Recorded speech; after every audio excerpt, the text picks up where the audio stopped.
Laurent qui va donc intervenir 2 fois pour présenter le livre. Donc on a une séance plénière, hein, une séance plénière avec 2 interventions de Laurent. La première, c'est la présentation du livre Innovation pédagogique, Serious Gaming et Game Design.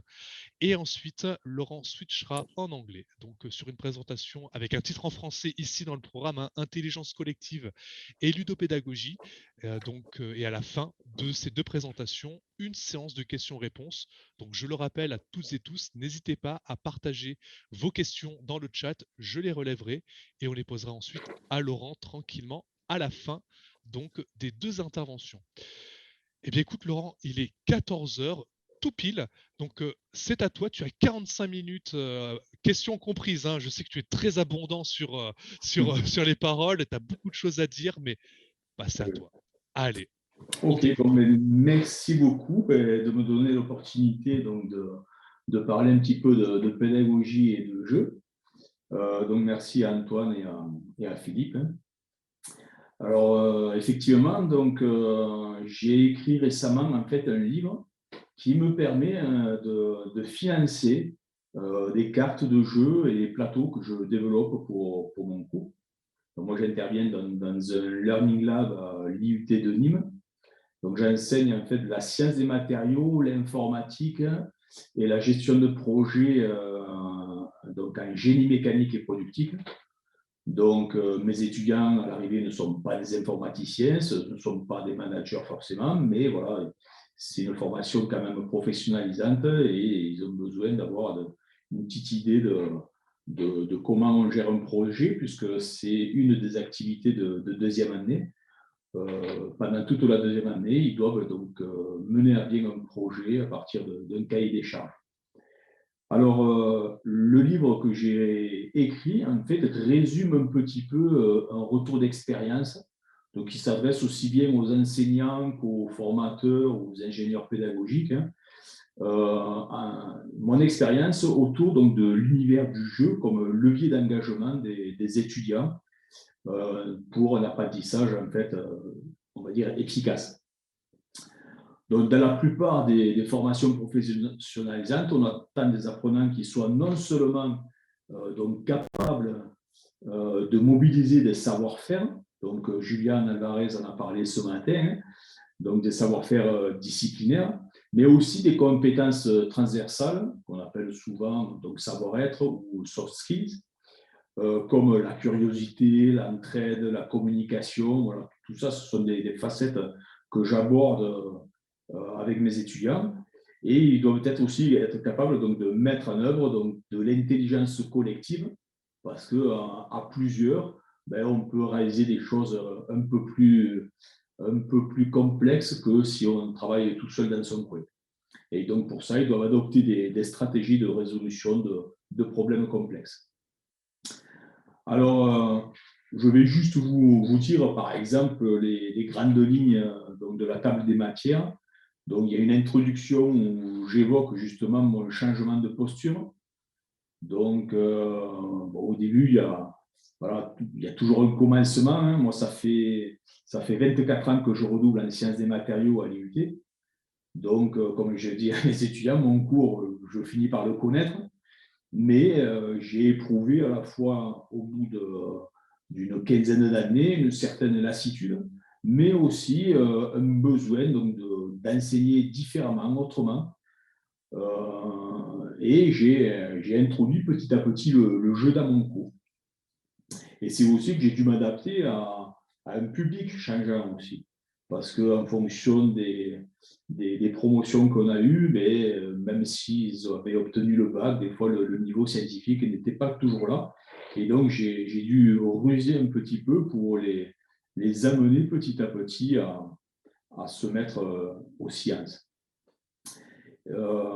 Ensuite, donc, j'ai eu la chance d'être soutenu par Muse. Muse, c'est une structure à Montpellier, c'est Montpellier Université d'Excellence, et une structure qui dispose donc d'un centre de soutien à l'innovation pédagogique avec des personnes qui nous initient et animent des ateliers qui sont très intéressants pour découvrir justement les pédagogies actives. Et j'ai aussi la chance d'avoir participé à la construction, ou en tout cas la démolition d'un mur entre deux salles de classe, donc pour construire un Learning Lab, donc un laboratoire d'apprentissage où j'ai 7 tables de travail, donc des îlots de travail. Et des fois, j'aime bien faire mon petit jeu de mots. Je dis, vous êtes ici dans mon Seven Lab, puisqu'en fait, il y a 7 tables et Seven, c'est le jeu de mots avec les Seven, puisque Nîmes, les Gardois sont plutôt en Seven. Alors que moi, je suis encore dans la Garrigue. Donc ces tiers-lieux, petit à petit, je les ai investis et pendant plusieurs années, les jeudis après-midi, j'ai animé des ateliers de montage et d'imprimante 3D.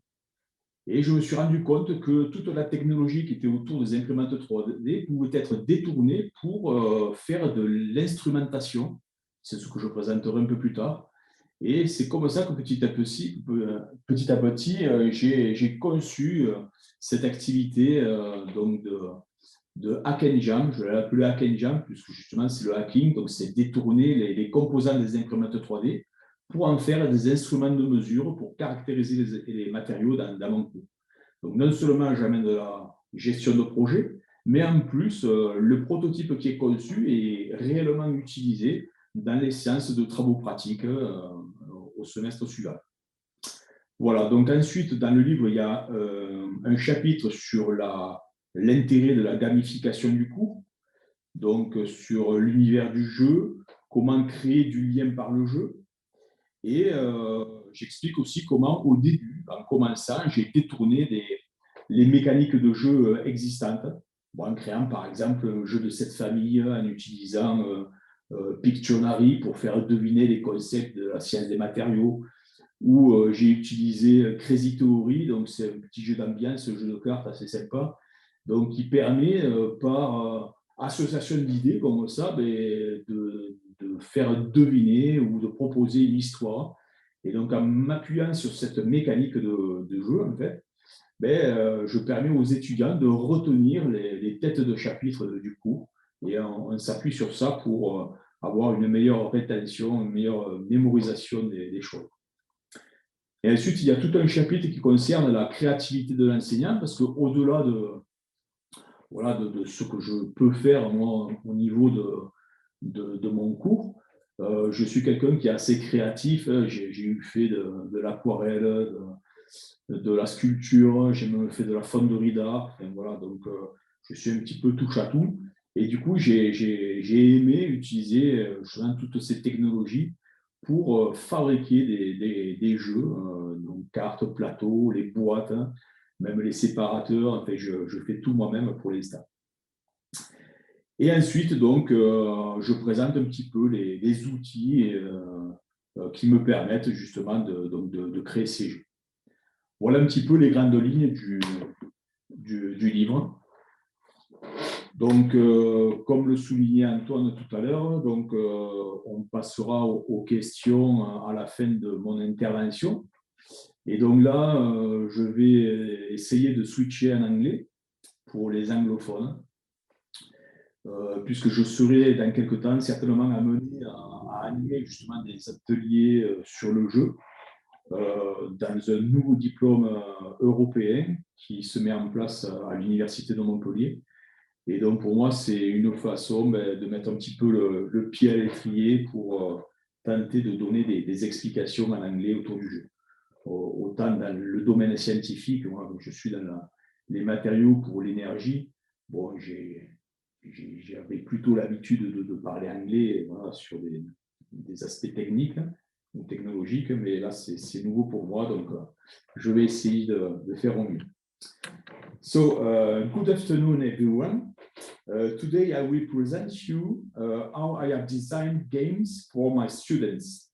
First of all, I would like to thank the organizer for inviting me to have this talk on game and education.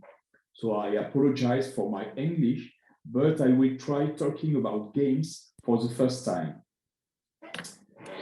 As a teacher, the key issue is how to improve student engagement and develop skills. The main outlines of my talk are the following. After a background, I will present my book devoted to innovation in education and game design. Then the main goals will be presented and my strategy in terms of hijacking board games for learning purpose. Finally, I will answer your questions after my conclusions. When I was a teenager, I discovered both computer science and game design. These skills has been improved during my studies at the University of Montpellier. In the lab, my research activities concern data treatment.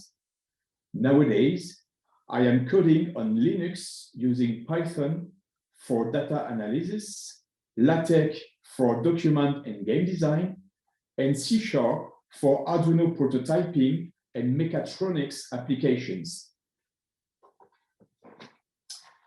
I am teaching material science, computer science, and project management at the Institute of Technology of Nîmes. My students become international welders or mechanical designers. For playtest and group activities, I had the chance to access a learning lab with 7 islands easy for brainstorming sessions and role-playing games. Recently, I have produced a book self-published on Amazon, and this book is for funding game boards and cards I'm making. My objectives were reached in 1 month, so I decided that new incomes would fund 3D printers for my classroom. In the book, you will find some examples of gamification technique, a chapter devoted to psychology of gamers, and the magic circle of the game. In the future, my students have to be able to solve complex problems, to communicate, and to manage both project and time. As a teacher, my challenges knowing the students are knowing the students' behavior in order to propose activities respecting their expectations. My pedagogy is based on learning by doing or learning by playing. My strategy is based on my own experience using a trial and error method and agility.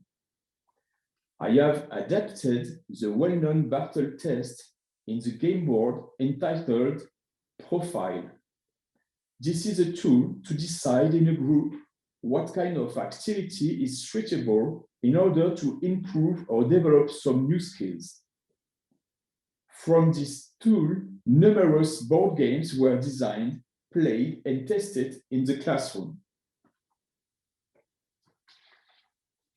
In this game, a set of 30 question cards using both colors and shapes allows to profile each student. Each type of behavior corresponds to a specific color on the map, depending on the answers. A comfort zone can be defined, showing to the student what can be improved in collecting skills. 2 main axes represent interaction between people or interaction between things or concepts. Axis 1 allows to distinguish between collective intelligence or autonomy. And axis 2 allows to distinguish between problem solving or producing things.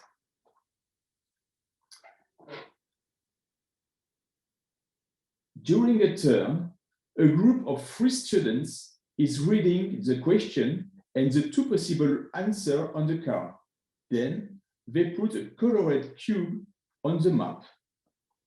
After answering all the questions, analysis is easy.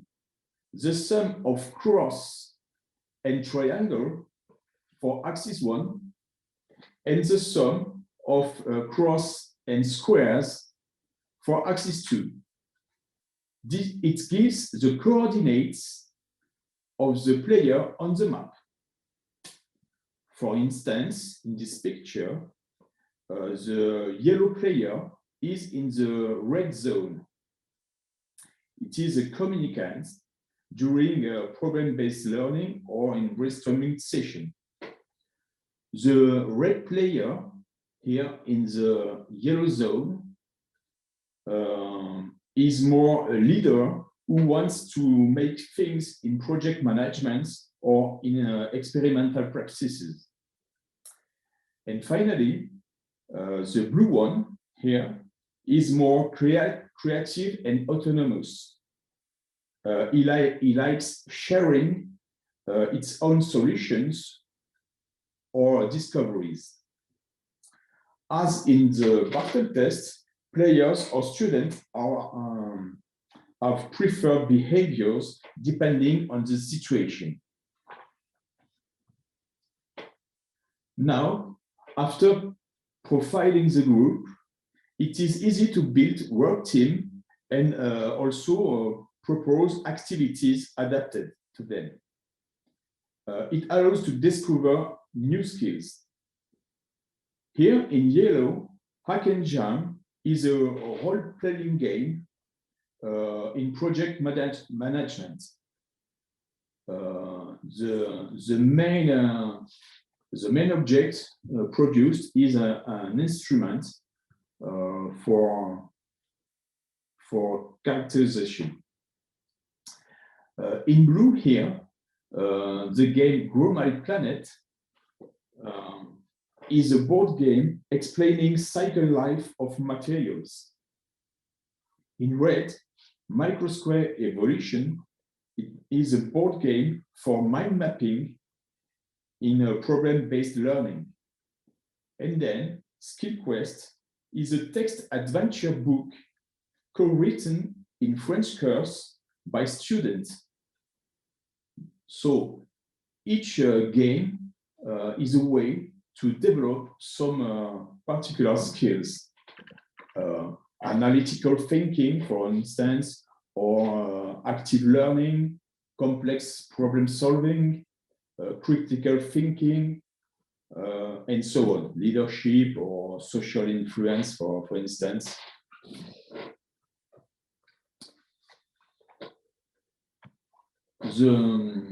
The game Hack and Jam is now patented by the University of Montpellier. And it concerns the project management. A team of 3 students is challenged to build a new device from 3D printed parts. The team is composed of a project manager, business engineer, and a designer. As a game master, I am also playing the customer and the suppliers. The project gives the opportunity to discover main steps and tasks in a project. The skills developed are communication, making a choice, giving advice, curiosity, leadership, and agility. For instance, there is some tornado cards, and these tornado cards introduce some unexpected events. For instance, delivery issues or strikes, and so on. At the end, a portfolio is enriched by producing acting proofs like pitches, peshakusha, sketchnoting, experimental reports, and so on. In the box, there is a 3D printed dice which allows to define the specifications. For instance, here we have to measure the temperature or measure force or vibration. so frequency in physics. These specifications correspond to the needs of the customer. Then there are also player cards that simulate skills facilitating in the project, and this is a simplified character sheet.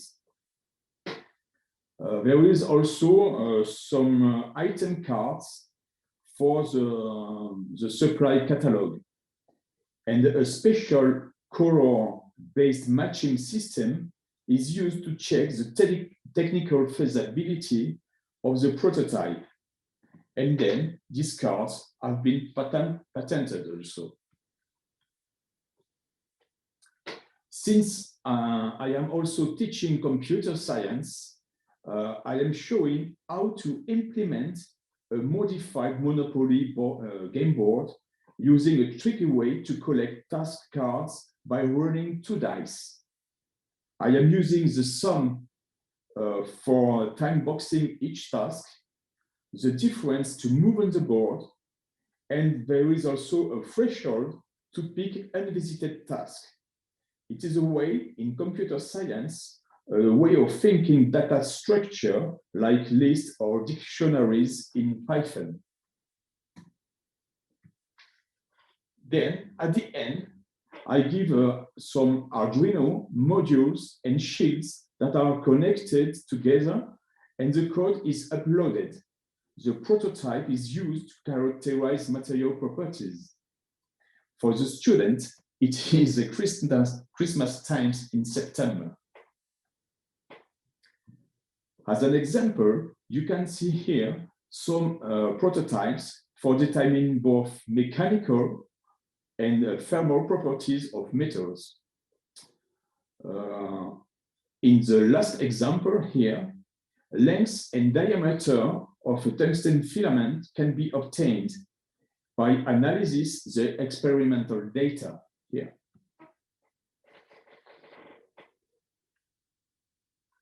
Let's move to the next game, Grow My Planet. This game is used to introduce several important notions in selecting materials. From designing process to recycling, each steps are producing wastes. How to manage them in the cycle life of the material to avoid environmental issues. This activity is also a tool for discovering security for personal protective equipment in the lab and at the workshop. After playing, debriefing is done by presenting the main chapters of my course on metallurgy. Thinking in what happens during the turns of the party will help and facilitate memory retention. The tool number 4 is the Microsquare Evolution. This tool is devoted to problem-based learning. Iterative steps in a brainstorming session are used to obtain keywords, ideas, and links between concepts. Mind mapping is obtained at the end, and students need to validate some hypotheses to clarify new concepts. I don't want to spend time on this, but if you have some questions at the end, I will answer. And finally, the Skill Quest is an activity of co-writing a book based on adventure text, a deck of cards, which are keywords, and a settler of cat and tiles for landscape generation, are used to facilitate new ideas. Hence, the immersion is achieved. As I mentioned before, in French course, a work on narrative design is done. Some keywords are given to introduce a chapter on steel making for my lectures. Then each student is writing a section of the story constrained by knowing the choices ending its parts. a lexicon has been produced for family name legacy and toponymy. For instance, Sarah Lefebvre, which have a talk yesterday, means Lafarge, and Lafarge is also Fabre, and Fabre comes from Occitan Fabri, and Fabri means forge or blacksmith. And in French, fabriquer means the art of changing matter in object. And concerning toponymy, for instance, Bessèges is a place where the bess is growing, and bess is bouleau or beech tree. Another example, Navacelle, not far from my home. Navis means valley, and Sella is a cell, the church. So this Navacelle is a church in the valley. So the book is currently under modification for a better consistency between chapters. Now, let me conclude. In next September, new educational activities and new games will be for sure designed, because the diploma will change. In IUT, the diploma in 2 years become a Bachelor Universitaire de Technology in 3 years. So for the pedagogical team, this means a lot of agility to adapt to new program. Concerning the assessment of these activities, for the knowledge, I have also tested for 3 or 4 years an escape game based on a rail disaster. And this is the opportunity to have a material investigation. The soft skills also are developed using role-playing games and problem-based learning, which are pedagogical activities well suitable. And now, I would thank Philippe and Antoine and you for your kind attention. So I am open for collaboration in game design, and I'm listening to you. Thank you. Thank you, Laurent. Hey, don't be shy. Don't blame yourself about your English. It was perfect. I understood all of your words. So don't be shy. You are from Montpellier. Yes. So we are going to discuss in French during the question session. I think it's better for all of you and people here. Or you prefer in English, Laurent? In English or in French? As you like, but maybe I will ask in French. Okay. Easier for me. And you respond in, you answer in English or in French? No, I answer in French. Ok. Alors, il y a eu quelques... je peux les faire en anglais. Non, bon, on va essayer. Non, mais si on le fait en passer, tu veux. Voilà, mais il y a eu l'effort. Il y a eu l'effort et c'est vrai que vraiment, c'était très compréhensible. Merci à toi.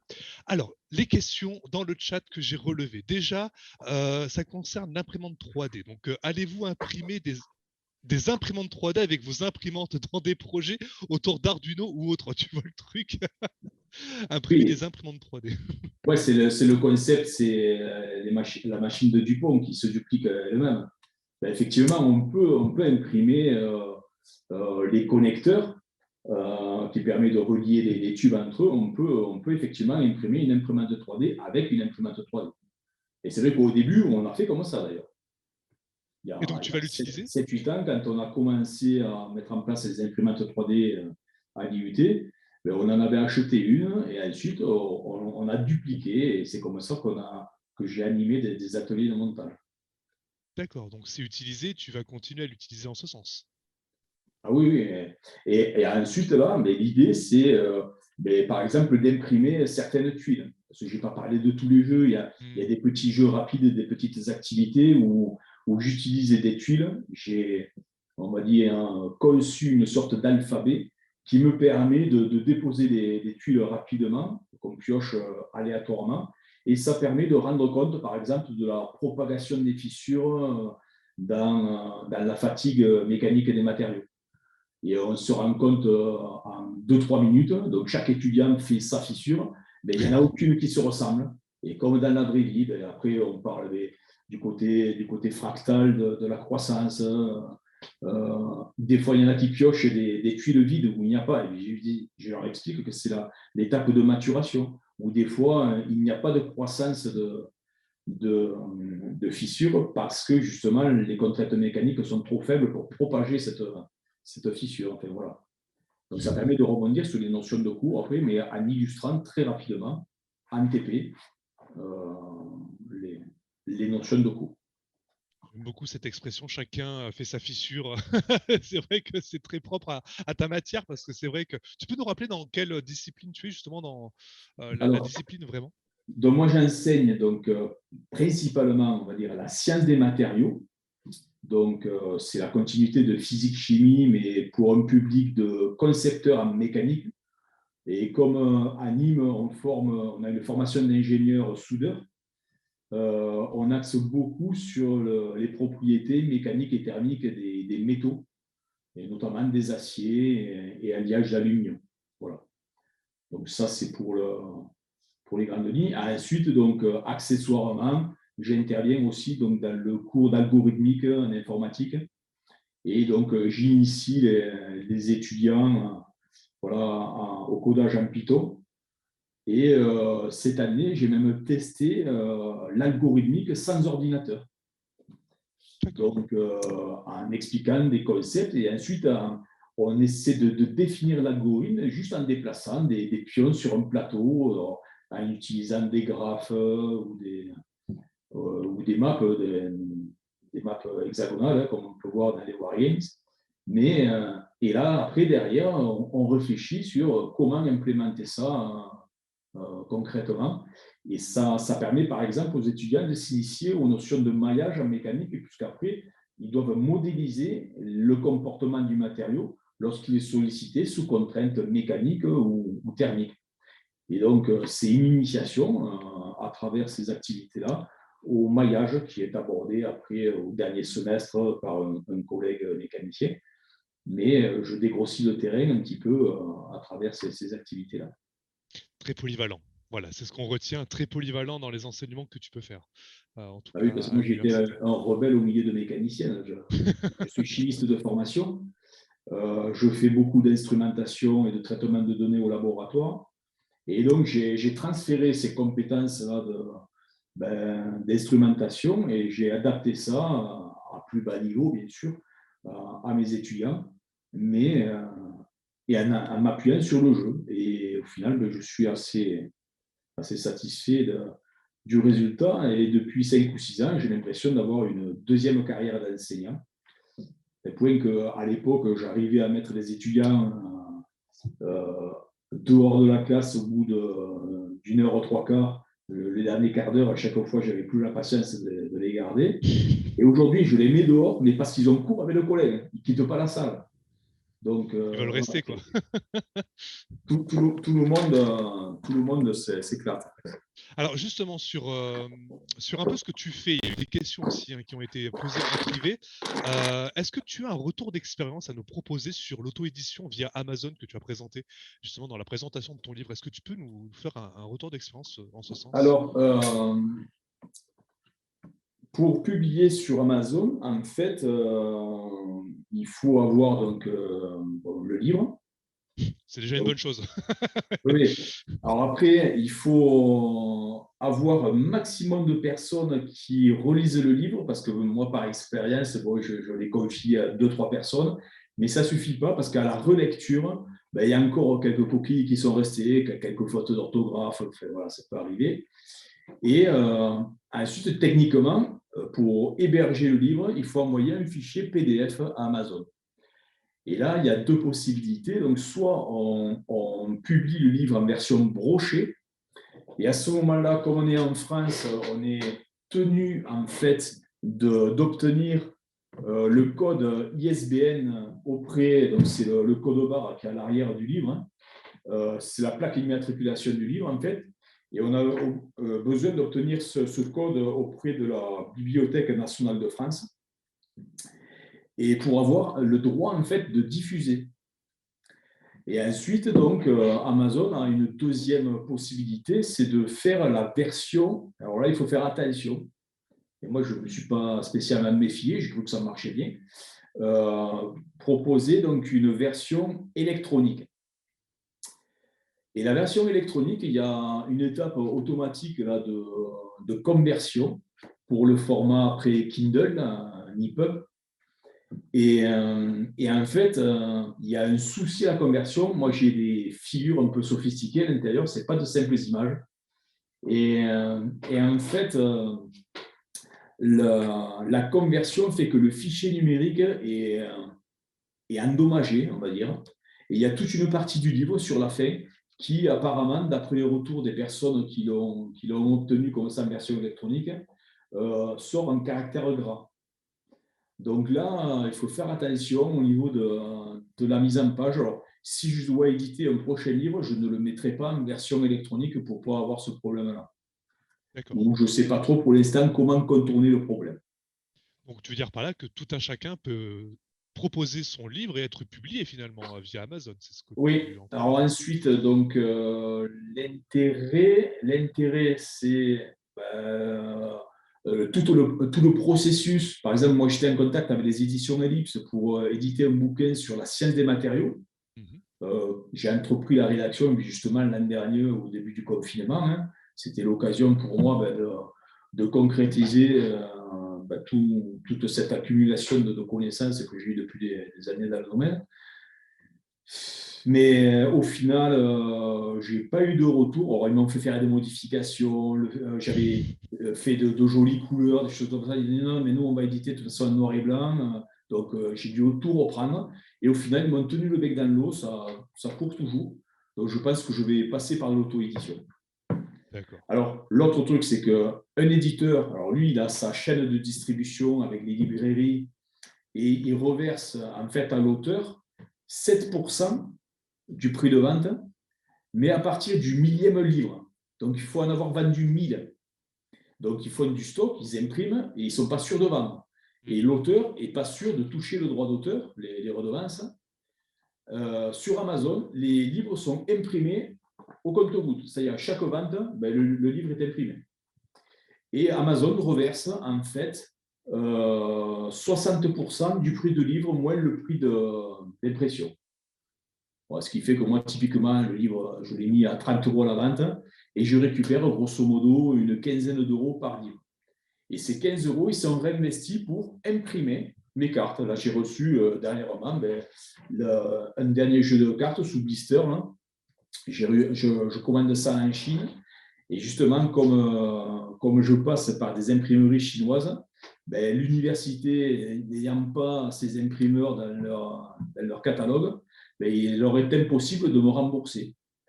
Et donc, comme à chaque fois, depuis des années, j'ai fait l'avance sur tout ce que j'ai acheté, même les premières imprimantes 3D, du coup, c'est une façon de continuer d'imprimer sans que ça me coûte trop personnellement.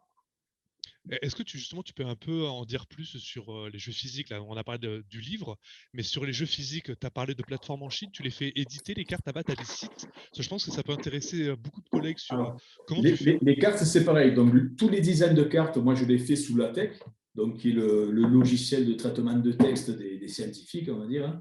Moi, depuis des années, j'utilise LaTeX. J'ai commencé juste après ma thèse, donc en 97-98 à peu près.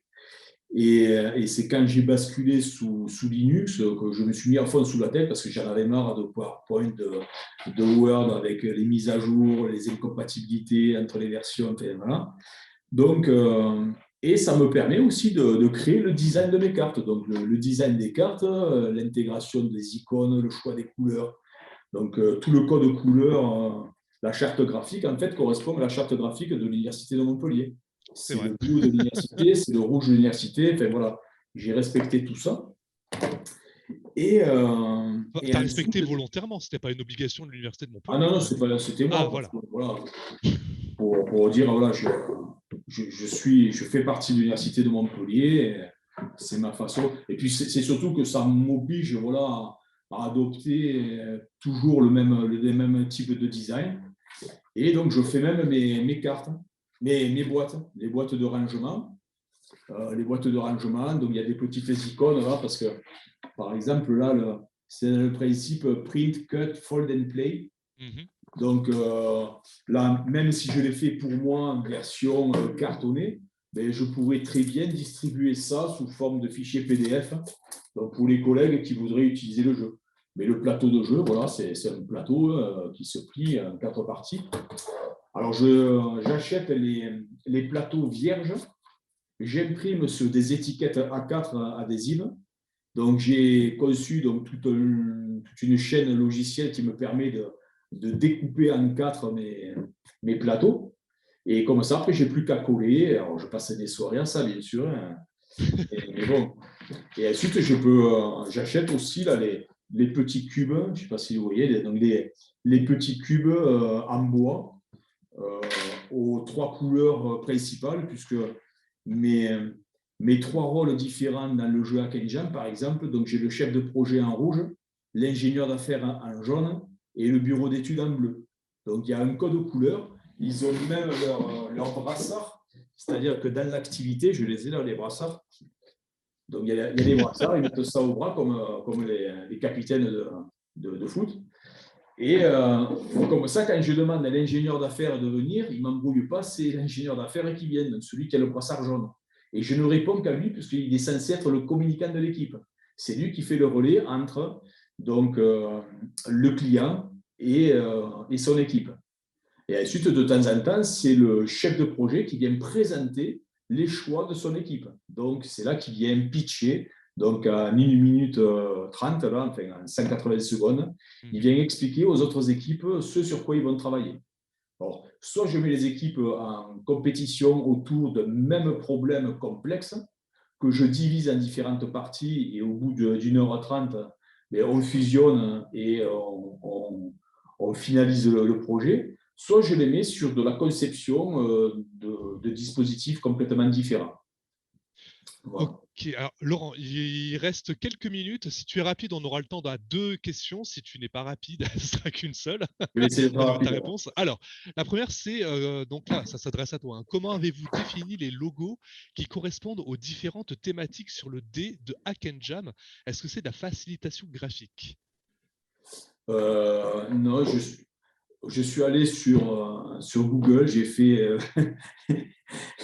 j'ai fait température, sensor, icon, et j'ai eu le premier fichier PDF qui me convenait en noir et blanc. S'ils ne sont pas en noir et blanc, mais pareil, j'ai un outil de conversion pour mettre ça en noir et blanc. Et ça me crée mon. Et ensuite, j'utilise un logiciel de conception 3D qui s'appelle OpenSCAD, qui est un logiciel qui a un macro-langage qui permet donc de paramétrer un petit peu tout ce qu'on veut. C'est-à-dire que si je veux un cube pour faire un dé, ben je dis cube et je donne les dimensions du cube. Si je mets 18, il fera 18 mm comme un vrai dé. Et après, si je peux aussi faire une projection sur un plan pour obtenir, par exemple, pour créer les alvéoles dans les boîtes de jeu, ben, j'utilise de la découpe laser et j'ai besoin d'un fichier DXF. Et donc, ce même logiciel me crée aussi des fichiers DXF donc pour le 2D et les fichiers STL pour la 3D, pour les imprimantes 3D. D'accord, donc il faut quand même s'y connaître un petit peu sur tous ces Ouais, fichiers. Voilà, mais c'est. OpenSCAD, en fait, c'est quasiment le même langage que Persistence of Vision, donc un ancêtre de Blender ou de Grasshopper, quoi. D'accord.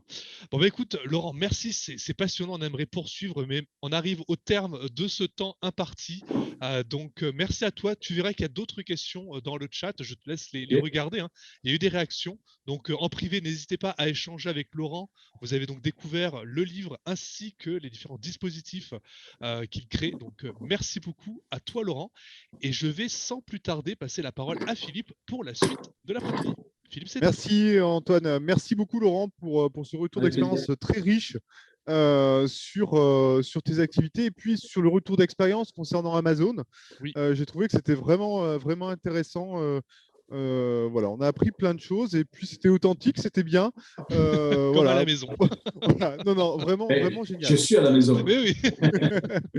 Ok, donc nous allons passer à la dernière session sur texte. Alors, je dis sur texte puisque cette session est un petit peu plus courte. Il n'y a pas d'article académique en tant que tel, mais des retours d'expérience et un poster. Toutefois, on aura quand même les 20 minutes par intervenant. Donc, nous écouterons d'abord Fabrice avec une expérience de jeu collaboratif au service du développement des soft skills. J'ai oublié de préciser avec ce mot collaboratif qu'on est dans la session collaboration et dispositifs ludopédagogiques. Ensuite, nous aurons Bertrand et Thomas qui nous présenteront Ikigai, donc une plateforme de jeu sérieux pour l'enseignement supérieur. Et enfin, nous écouterons Mathieu et Manon qui nous présenteront un texte appelé donc, Conception de nouveaux contextes pour la série de Wargames Coin. Juste une petite précision pour cette dernière communication.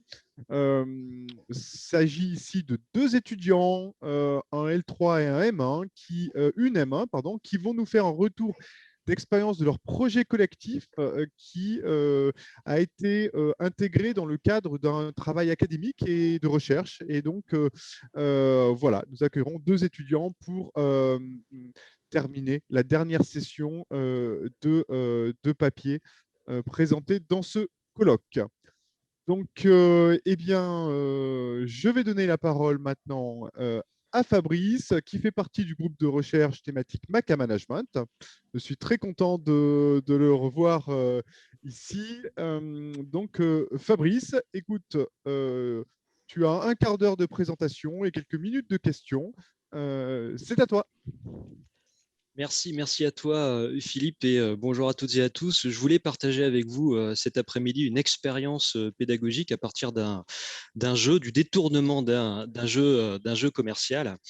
Alors, je ne vais pas vous faire ma présentation en anglais, ni même en ch'ti. Je ne suis pas sûr d'être mieux compris en ch'ti qu'en anglais. Je vais donc vous faire un retour sur ce qui a été expérimenté il y a quelques semaines de cela au milieu d'un cours qui se déroulait plutôt complètement en e-learning, mais avec une séquence pédagogique qui a pu se dérouler, en présentiel dans les salles de cours à l'IAE de Lille. Donc, ça s'est passé à l'IAE de Lille.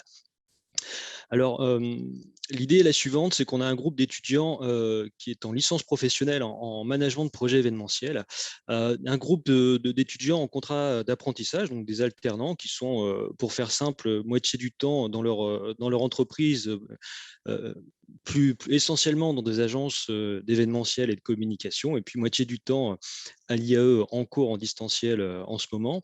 Et l'intervention que j'ai eu à mener porte sur la communication personnelle et professionnelle. Et l'idée était de relier cet intitulé de cours à une problématique plus générale, qui est le développement des soft skills de nos étudiants de licence professionnelle. Alors, simplement pour résumer, ça a été dit précédemment, mais sur l'enjeu des soft skills, c'est ce que ça recouvre. Alors, derrière ce terme, on parlera de compétences douces, transversales, relationnelles, comportementales, mais ce sont des termes assez usuels qu'on retrouve dans des fiches de poste ou dans des annonces d'emploi pour des étudiants qui sortent par exemple d'un IAE ou d'une licence comme celle-là. Donc on recherche des savoir-faire qui sont liés à la créativité, à la négociation, la pensée critique, la communication, la résolution de problèmes, ce sont des termes qu'on a entendus tout à l'heure.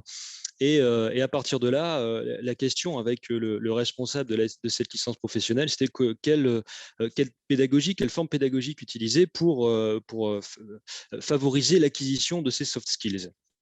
Alors jusqu'à présent, sur ce type d'intervention, on mobilisait plutôt des méthodes actives. Ça, la spécificité du public nous y invite très directement. Et dans ces méthodes actives, on mobilisait essentiellement l'apprentissage par problème. Donc à partir d'une situation problème, l'idée était de déployer tout un scénario de recherche pour nos étudiants. Pour cette année, on a décidé de tester un jeu commercial, Undo. Alors, on est dans une phase expérimentale, ça veut dire que vous allez voir qu'il y a, au départ, c'est quelque chose qui a été conçu comme une expérience, mais dont on s'est aperçu a posteriori que peut-être qu'il fallait lui donner une place plus importante dans le parcours de formation, au vu de l'impact que ça a eu sur un groupe certes limité, mais sur un groupe d'étudiants qui nous a fait un retour. Donc, sur le plan du jeu, on est dans une approche décontextualisée, on est dans une forme de serious gaming intégrale, et donc on détourne un jeu professionnel. Le public, c'est quoi? C'est qui? C'est 8 étudiants de licence professionnelle qui ont été répartis en deux groupes de 4.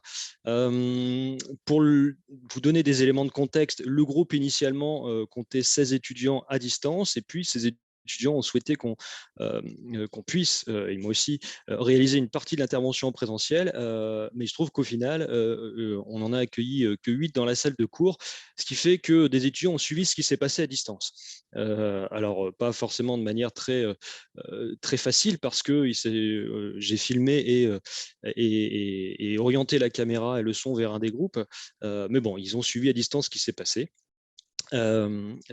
Alors, ces deux groupes d'étudiants avec deux objectifs pédagogiques, c'était d'abord confronter les étudiants aux problématiques de la décision collective, et donc tous les enjeux en termes de communication interpersonnelle que ce type de dynamique est susceptible de générer, et à aborder les mécanismes de négociation, voire de manipulation, liés notamment à des enjeux commerciaux, parce que vous voyez dans le profil des étudiants, donc en licence professionnelle management de projet événementiel, on est sur des profils de gens qui vont avoir une fonction organisationnelle, une fonction de gestion de projet plus précisément, mais aussi une forte dimension commerciale dans leur fonction. Mais l'objectif affiché, lorsque j'ai accueilli les étudiants en salle de cours, l'objectif affiché, c'est jouer pour jouer et voir ce qui se passe. Alors, l'accueil a été un peu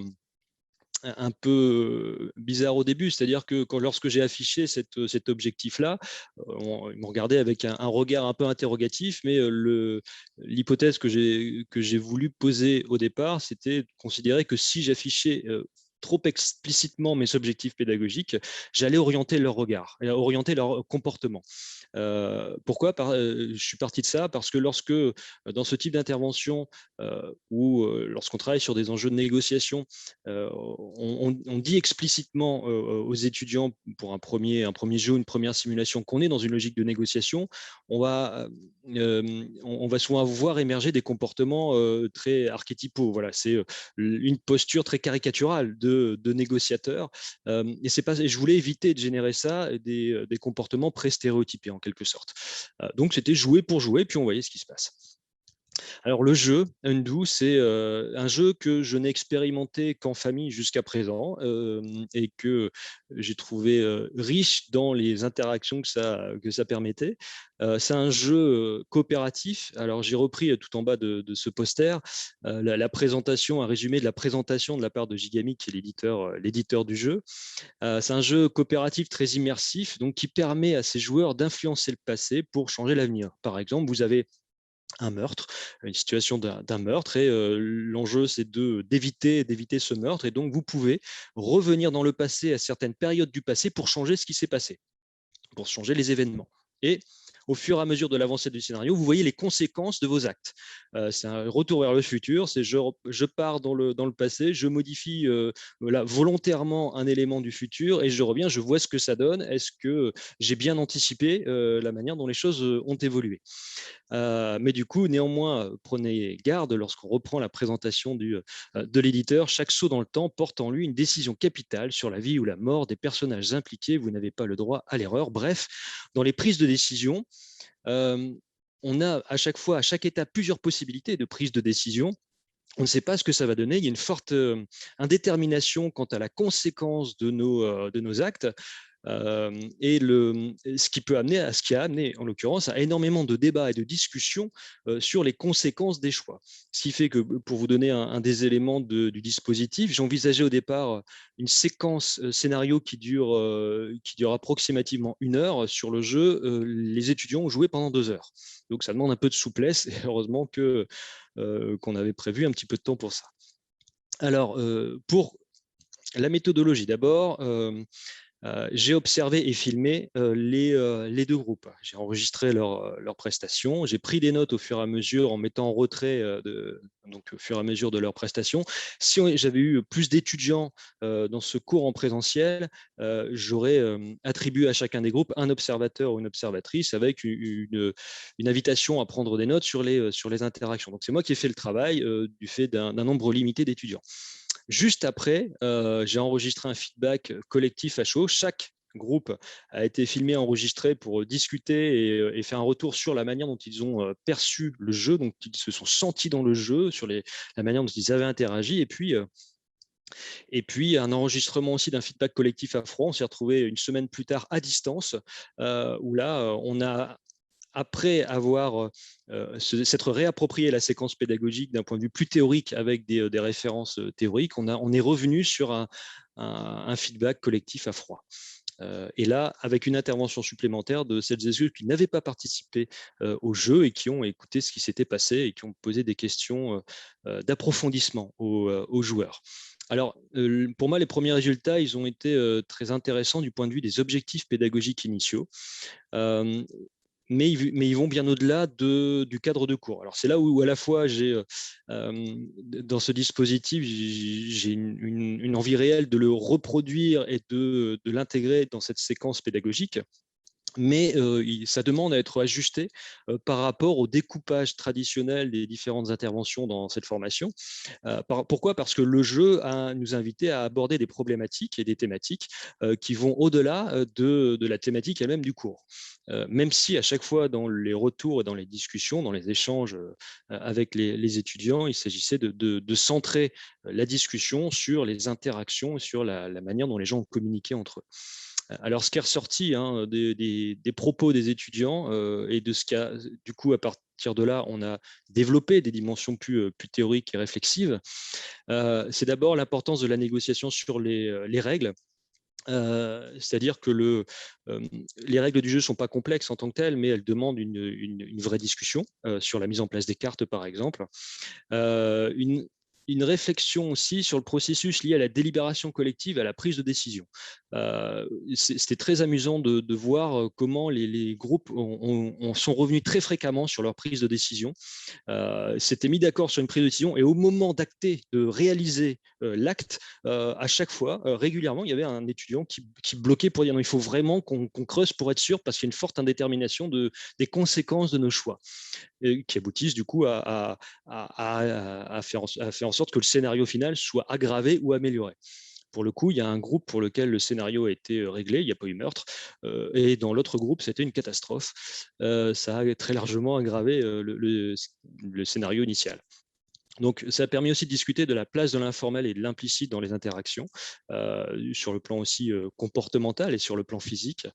Les postures personnelles plus ou moins agressives, par exemple, lorsque les discussions se faisaient plus tendues. Et puis, une réflexion sur la responsabilité collective et individuelle. On s'engage collectivement à prendre une décision qui va avoir un impact lourd. À partir de quand on dit ok, on y va, on se lance collectivement, mais on ne peut pas revenir sur cette décision. Et sur le plan de la réflexion, et notamment avec des étudiants en alternance, c'est quelque chose qui a été riche dans les discussions. Ça, c'est par rapport aux objectifs pédagogiques. Et puis, je voudrais aller un petit peu plus loin sur l'avenir de cette expérimentation, et aussi sur des réflexions que ça a amené avec les collègues avec qui on a discuté a posteriori, en particulier le responsable de la formation. Bon, il y a un intérêt évident pour le travail sur les soft skills. Le retour des étudiants est très manifeste là-dessus. Après, il y a des choses qui se discutent. C'est la question de les joueurs sont-ils expérimentés ou pas. des deux groupes, c'est le groupe qui avait l'habitude de jouer. Hein, alors, je n'ai pas constitué a priori les groupes, mais ce sont les joueurs qui se sont regroupés ensemble dans le même groupe, 4 joueurs expérimentés, et ils ont très bien réussi le jeu. Quand l'autre groupe de 4 regroupait des joueurs beaucoup moins expérimentés et se sont moins bien sortis. Donc ça veut dire quoi? Pour moi, il y a deux manières d'interpréter ça. Soit il y a un biais du fait d'avoir deux groupes du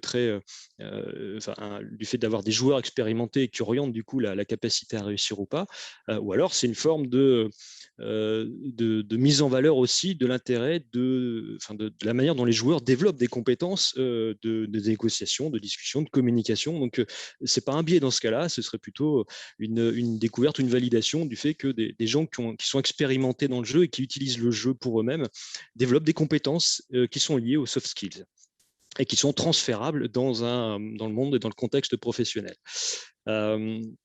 Il y a une très forte adhésion des étudiants à la méthode, une forte implication. Je l'ai vu pendant le jeu et a posteriori.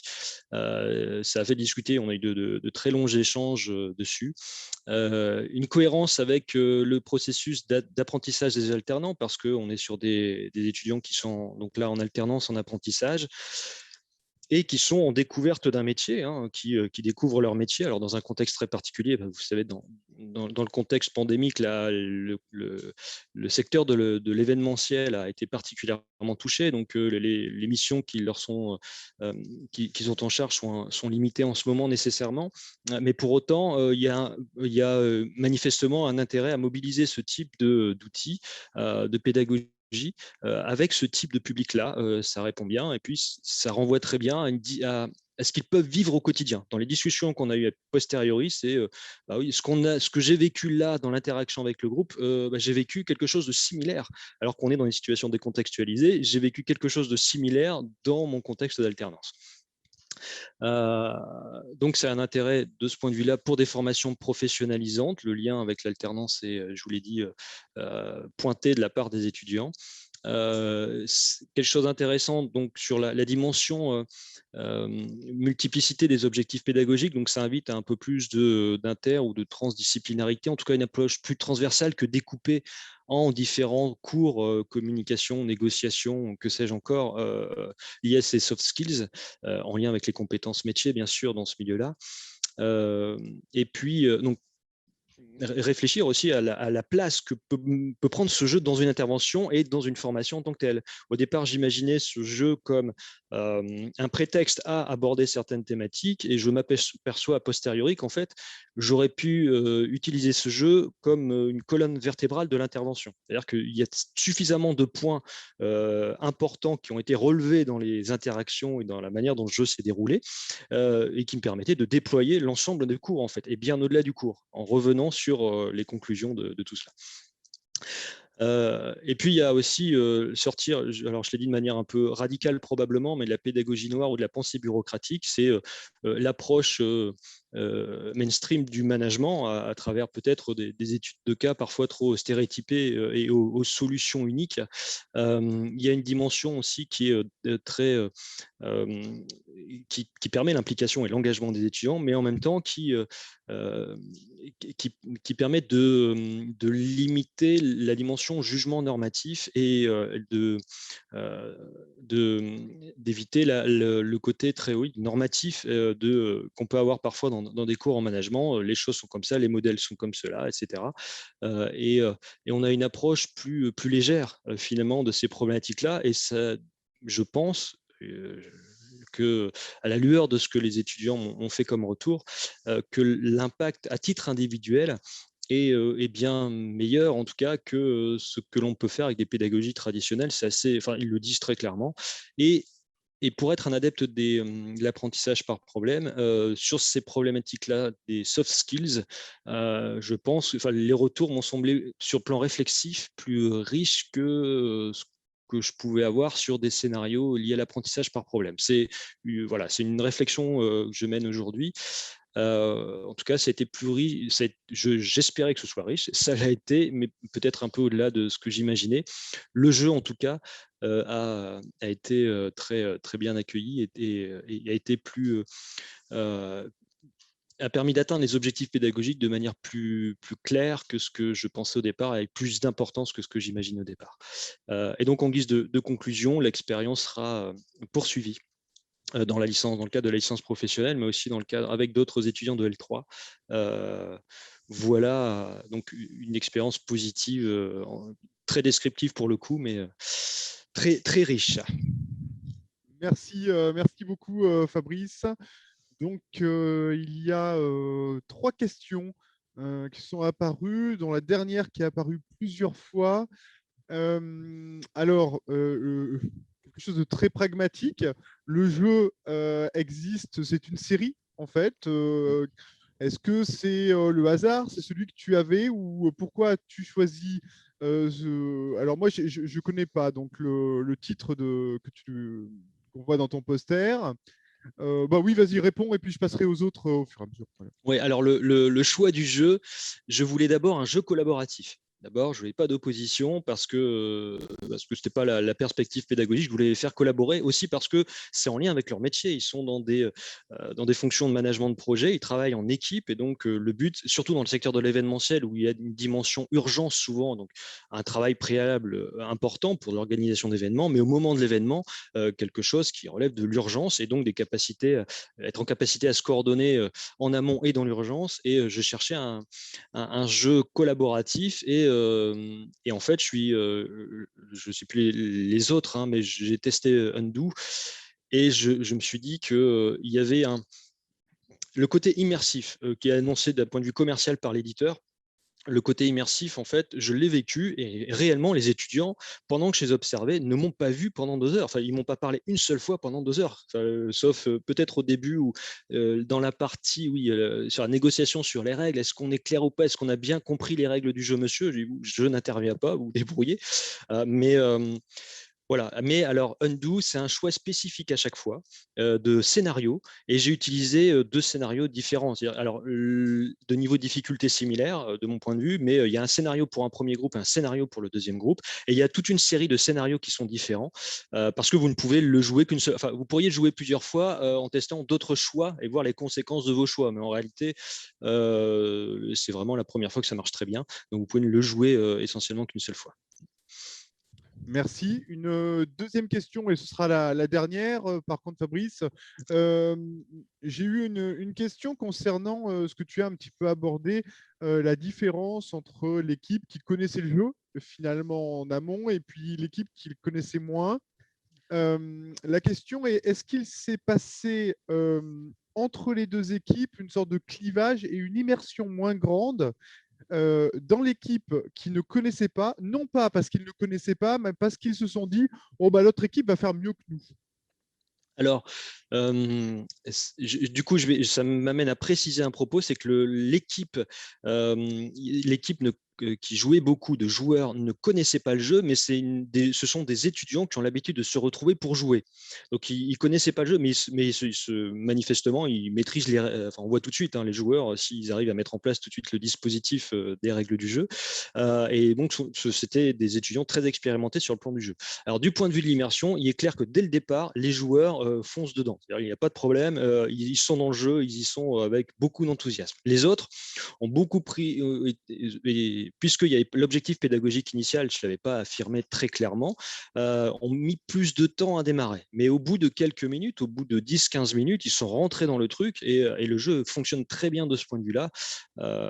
Donc voilà, mais moi, ce qui m'intéresse derrière ça, c'est est-ce que c'est le fait que ce soit des joueurs qui expliquent le fait qu'ils aient mieux réussi que les autres parce que les interactions étaient meilleures, mais en l'ayant joué, je me dis aussi que les différentes décisions possibles, on a beaucoup de mal à anticiper leurs conséquences sur le scénario final. Mais en connaissant des mécanismes de jeu, ça n'aide pas nécessairement. Donc, je reste au stade de l'hypothèse pour l'instant. Merci beaucoup, Fabrice. Je te laisserai répondre. Il y a une autre question. Donc, tu as abordé un petit peu le management en général. Donc, il y a des collègues qui souhaiteraient voilà, avoir ton avis sur d'autres enseignements, sans préciser forcément dans les questions lesquelles. Donc, peut-être que ça peut mettre une petite discussion ou une perspective dans ton article voilà, qui ne manquera pas de venir, vu tout ce que tu nous as dit. Merci beaucoup, Merci. Fabrice, pour ce retour. Et donc, nous accueillons Thomas et Bertrand. Je vois Thomas déjà, Bertrand aussi. Bienvenue à vous deux. Merci pour être là. Et puis, je vous laisse la parole. Vous avez, pareil, 20-25 minutes. C'est à vous. Alors, est-ce que vous voyez mon écran? Oui, c'est parfait. On voit votre écran, on vous entend bien. Ok, parfait. Donc, alors, on va faire la présentation en français, si ça ne pose pas de problème particulier. L'idée, c'est qu'on va faire la présentation à deux voix. Donc moi, je suis professeur des universités à Sorbonne Université, et Thomas est game designer, et on travaille depuis 4 ans, un peu moins de 4 ans, à la construction d'une plateforme collaborative au service de la pédagogie par le jeu et de la recherche d'une certaine manière, on en parlera un petit peu, pour le supérieur dans un premier temps, mais avec des ramifications assez évidentes qui vont l'étendre vers le secondaire et le primaire, et aussi au service d'un certain nombre d'autres acteurs que, disons, les établissements de manière usuelle, c'est-à-dire tous les acteurs de l'éducation populaire et de la recherche participative. Donc, l'idée, c'est de vous faire un retour sur pourquoi on a construit ce projet, d'où on est parti et où on en est aujourd'hui. Et, et j'ai essayé de résumer un petit peu l'approche globale en faisant 2 constats. Bon, c'est pas à vous que je vais, disons, faire un long discours sur l'intérêt du jeu pour l'éducation, mais au-delà, le jeu est un vrai phénomène de société qui fait qu'aujourd'hui, de l'ordre de 85 à 90% des étudiants qu'on a devant nous sont des joueurs avec une vraie grosse culture vidéoludique. Et donc, ça a des conséquences importantes qu'on n'a peut-être pas complètement intégrées. Donc ça, c'est un premier constat, le jeu est partout. Le deuxième constat, c'est que le jeu est efficace sur l'apprentissage. Et il y a plein d'articles qui montrent que tout un tas d'utilisation du jeu, que ce soit des simulations, des jeux numériques, qui ne soient pas des simulations, toutes ces approches ont un effet bénéfique sur l'apprentissage. Alors évidemment, il y a encore plein de questions qu'on peut se poser sur le jeu dans l'enseignement, sur comment optimiser l'impact de ce type de dispositif, etc.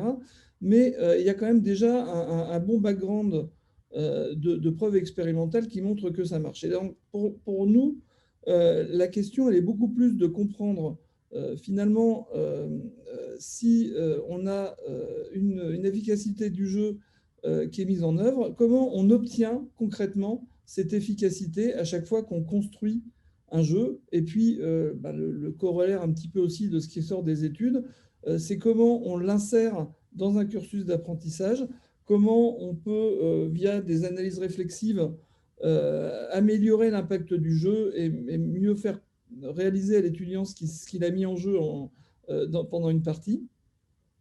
Et puis, il y a aussi, disons, sur des aspects plus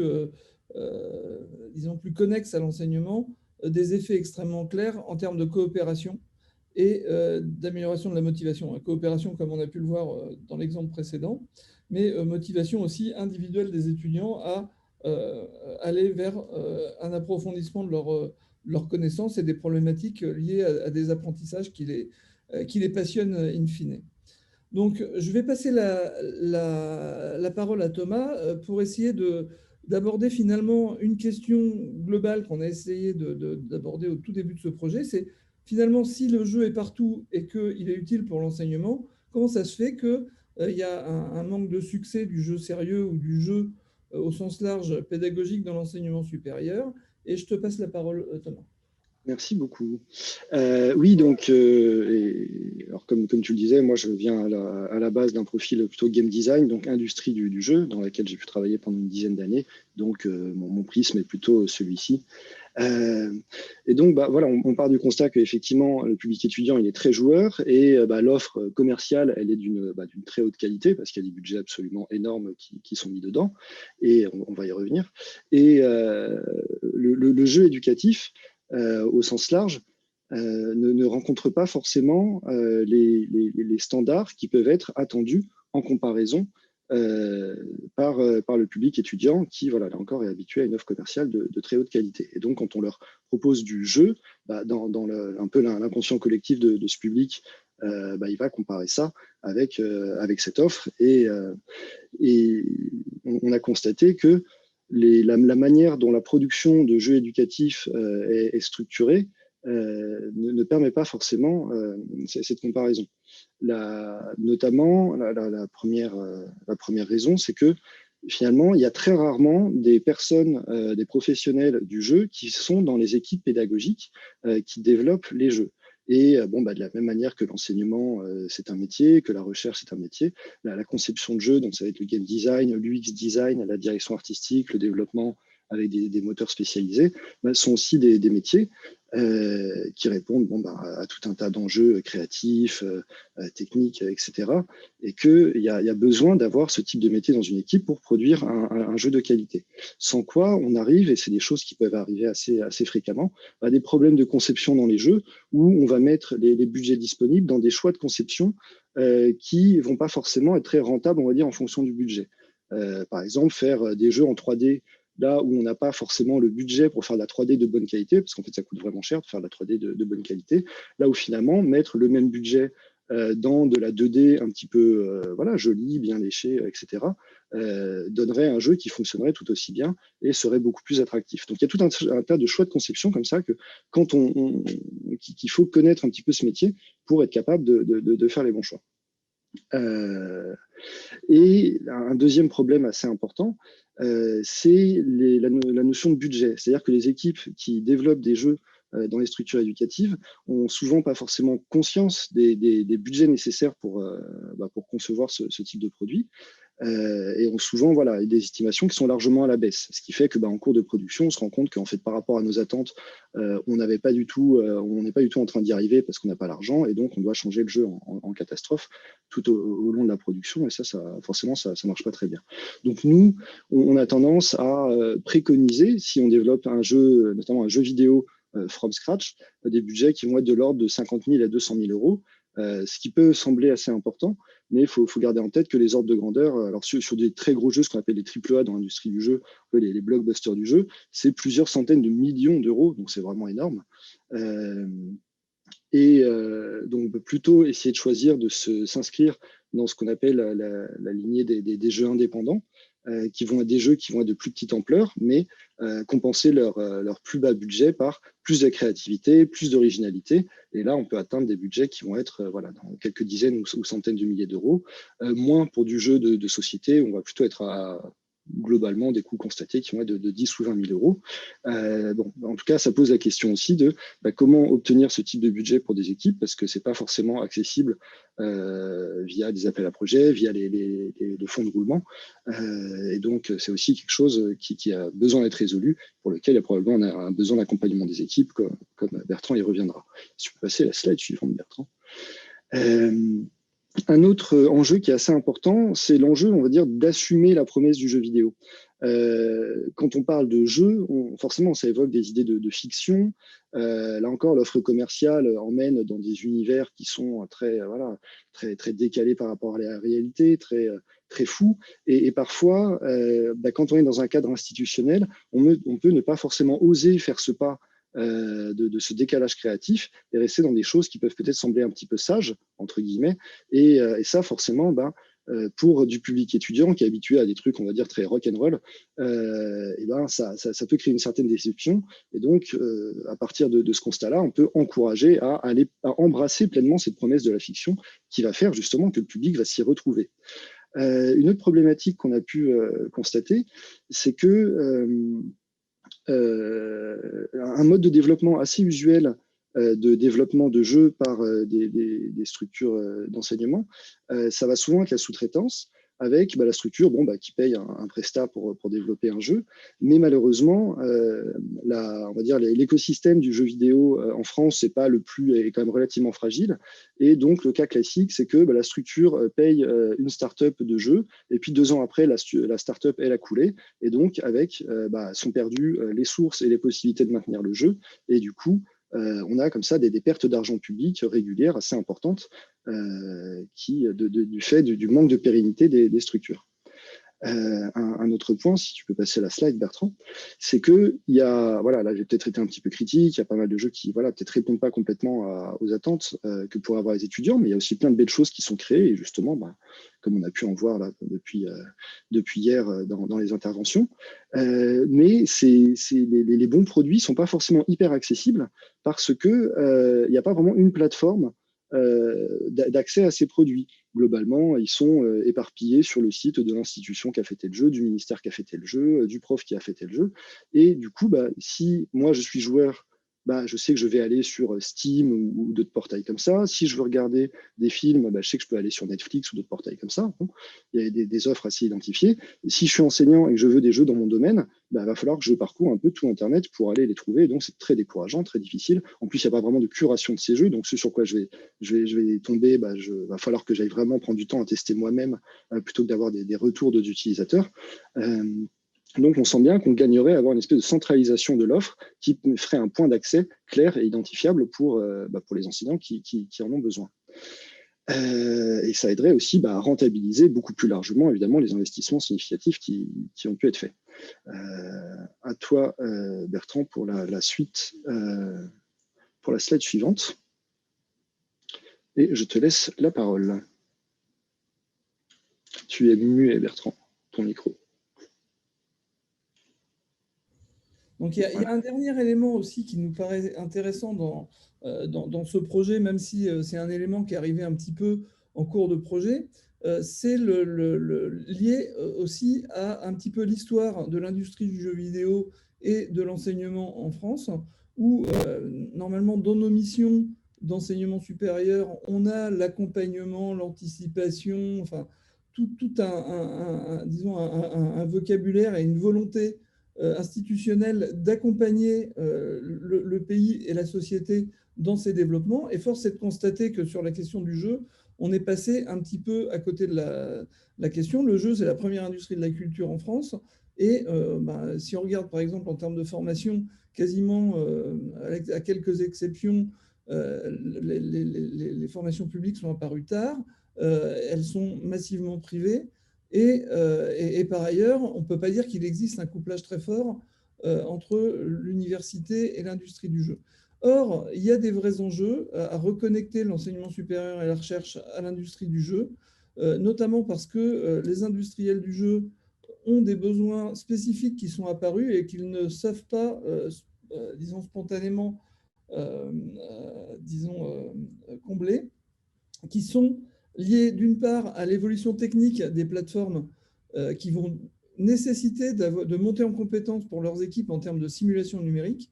Donc, ils ont besoin de se rapprocher des disciplines scientifiques qui font de la simulation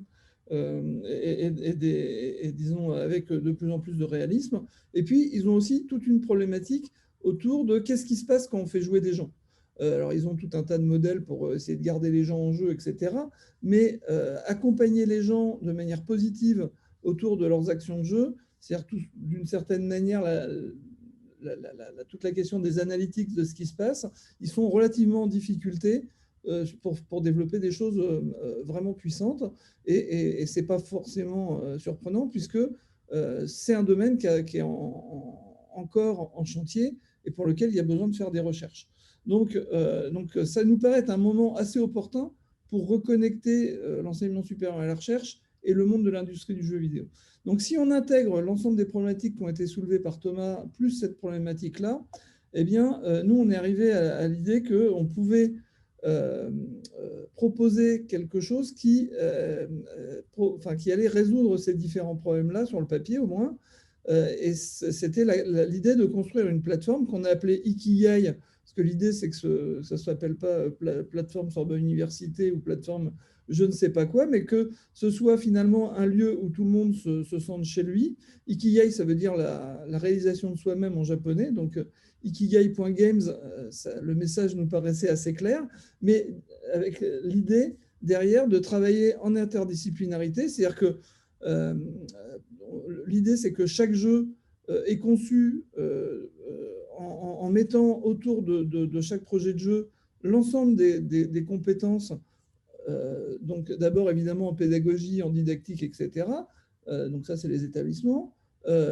des spécialistes de la réalisation des jeux, donc des gens de l'industrie du jeu vidéo, et des gens qui sont spécialisés dans la construction des représentations, des apprentissages, etc. Donc, des chercheurs en learning analytics. L'idée, c'est de faire travailler simultanément ces trois communautés-là sur chaque projet.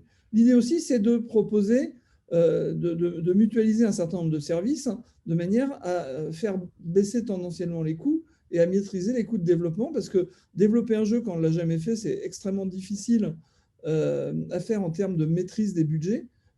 Et donc, pouvoir le faire accompagné par des gens qui savent faire ça bien, ça change tout. Et ça permet aussi de savoir où on va et d'être crédible vis-à-vis d'éventuels financeurs. Donc, la plateforme qu'on propose, dont on s'est dit qu'il fallait vraiment assurer le développement, c'est d'une part un portail, donc le Netflix du jeu vidéo éducatif, pour faire simple, sur lequel on va mettre à disposition les jeux, dans lequel on va pouvoir gérer un réseau d'amis qui va permettre de mettre en place des modalités multijoueurs, et puis qui, pour un développeur de jeu, va répondre à tout un tas de services qui, normalement, coûtent très cher à développer en environnement du jeu que les gens développent. Et ces services, c'est quoi ? C'est la collection de données de pratiques, l'identification des joueurs et le transfert d'informations entre deux devices pour des jeux multijoueurs.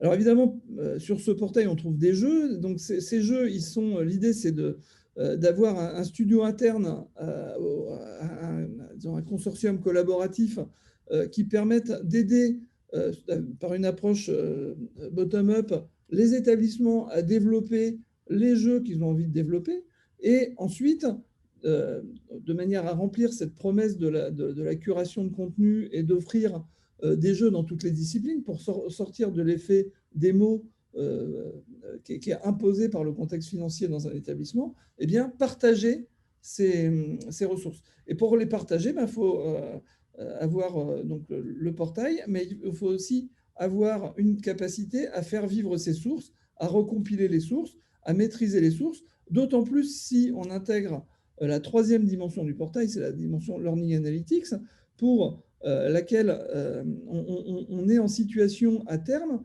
d'utiliser les données collectées pour éventuellement entraîner des IA, enfin en tout cas avoir des stratégies d'adaptation des jeux en temps réel aux erreurs des joueurs, à leur niveau, etc. Et donc, si on veut faire ça, il va falloir à terme reprendre les sources. Et donc, si on n'a pas une maîtrise des sources, eh ben, les Learning Analytics, ça finira éventuellement en article, mais il n'y aura rien de très concret d'un point de vue opérationnel pour les enseignants qui sortira de ces Learning Analytics. Donc, l'idée, c'est aussi d'essayer de proposer des outils ergonomiques pour les enseignants. Bon, je ne sais pas si vous avez eu, pour certains d'entre vous, des expériences parfois fâcheuses avec des outils qui sont extrêmement difficiles souvent à prendre en main pour construire du contenu. Et donc, on s'est rendu compte que ça, c'était un frein extrêmement fort au développement des activités numériques. Et donc, on essaie de faire en sorte que les jeux qu'on développe aient tous des outils pour la prise en main par les enseignants. Donc, soit en termes de construction de contenu, soit en termes de construction de niveau, de manière à permettre l'appropriation par l'enseignant et la mise en place avec certaines spécificités dans son cursus. Alors, on a déjà un certain nombre de jeux disponibles. Là, on a beaucoup parlé jeux vidéo, mais le site accueillera aussi une page pour les jeux print and play. On a des jeux qui ont été réalisés donc soit au sein du proto-réseau qu'on avait constitué à Sorbonne Université, soit par un certain nombre de partenaires, soit industriels, par exemple, qui voient un intérêt à partager un produit déjà amorti avec des étudiants quand il concerne, par exemple, des soft skills ou des aspects importants pour comprendre le monde contemporain, comme par exemple la blockchain, et puis aussi des jeux, disons, qui ont été réalisés par exemple par le CEA, comme le prisonnier quantique. Et donc, on a déjà montré qu'on est capable de faire travailler ensemble des gens autour d'un projet commun, et les premiers retours de ce point de vue-là sont assez encourageants. Alors, évidemment, il y a un certain nombre de jeux qui sont déjà en cours de chantier pour diversifier l'offre. Et l'idée, c'est vraiment d'ouvrir cette plateforme qui, initialement, moi, je suis physicien, avait été conçue comme le projet initial, c'était de mettre des simulations gamifiées dans la main des étudiants pour mieux comprendre la représentation d'un certain nombre de systèmes physiques.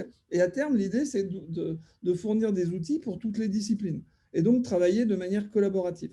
Donc, vraiment, de manière fondamentale, le côté collaboratif, il existe au niveau de la diffusion des jeux et du partage des sources au sein du consortium, mais également aussi dans la manière de favoriser une approche collaborative en termes de partage de contenu pédagogique entre les enseignants. Donc, essayer de développer des communautés d'usage. Alors, on a depuis le début un certain nombre de partenaires. Ouais, une minute, excusez-moi Bertrand. Oui. 1 minute. 2 minutes, allez. Ok, donc je vais faire très vite. Donc, en termes de retour d'expérience, on s'est rendu compte, donc le point important, c'est que soit on fait du jeu vidéo éducatif à l'échelle d'un collectif, à l'échelle d'un établissement, même un gros établissement, parce que nous, on était ancrés à la Sorbonne Université, qui est quand même un des gros établissements français, soit on le fait collaborativement, soit on ne pourra pas le faire. Et à ce moment-là, ça veut dire qu'on achètera des jeux à terme éventuellement aux GAFAM qui sont en train de lorgner très sérieusement la question du secteur de l'éducation. Donc l'idée, c'est de proposer un consortium collaboratif. Ce consortium a été créé au 1er janvier 2021. Il est porté par une association qui s'appelle Game for Citizens. Il regroupe déjà une trentaine de partenaires et ça permet pour les différents établissements d'être accompagnés dans leur création de jeux dans un mode collaboratif où chaque réalisation sera partagée avec les autres.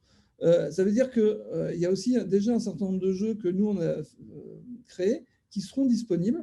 Et donc on a toute une proposition d'accompagnement des projets de manière à ce qu'on monte en qualité et en diffusion des réalisations et qu'on arrive à développer cette activité-là au niveau de l'enseignement supérieur français.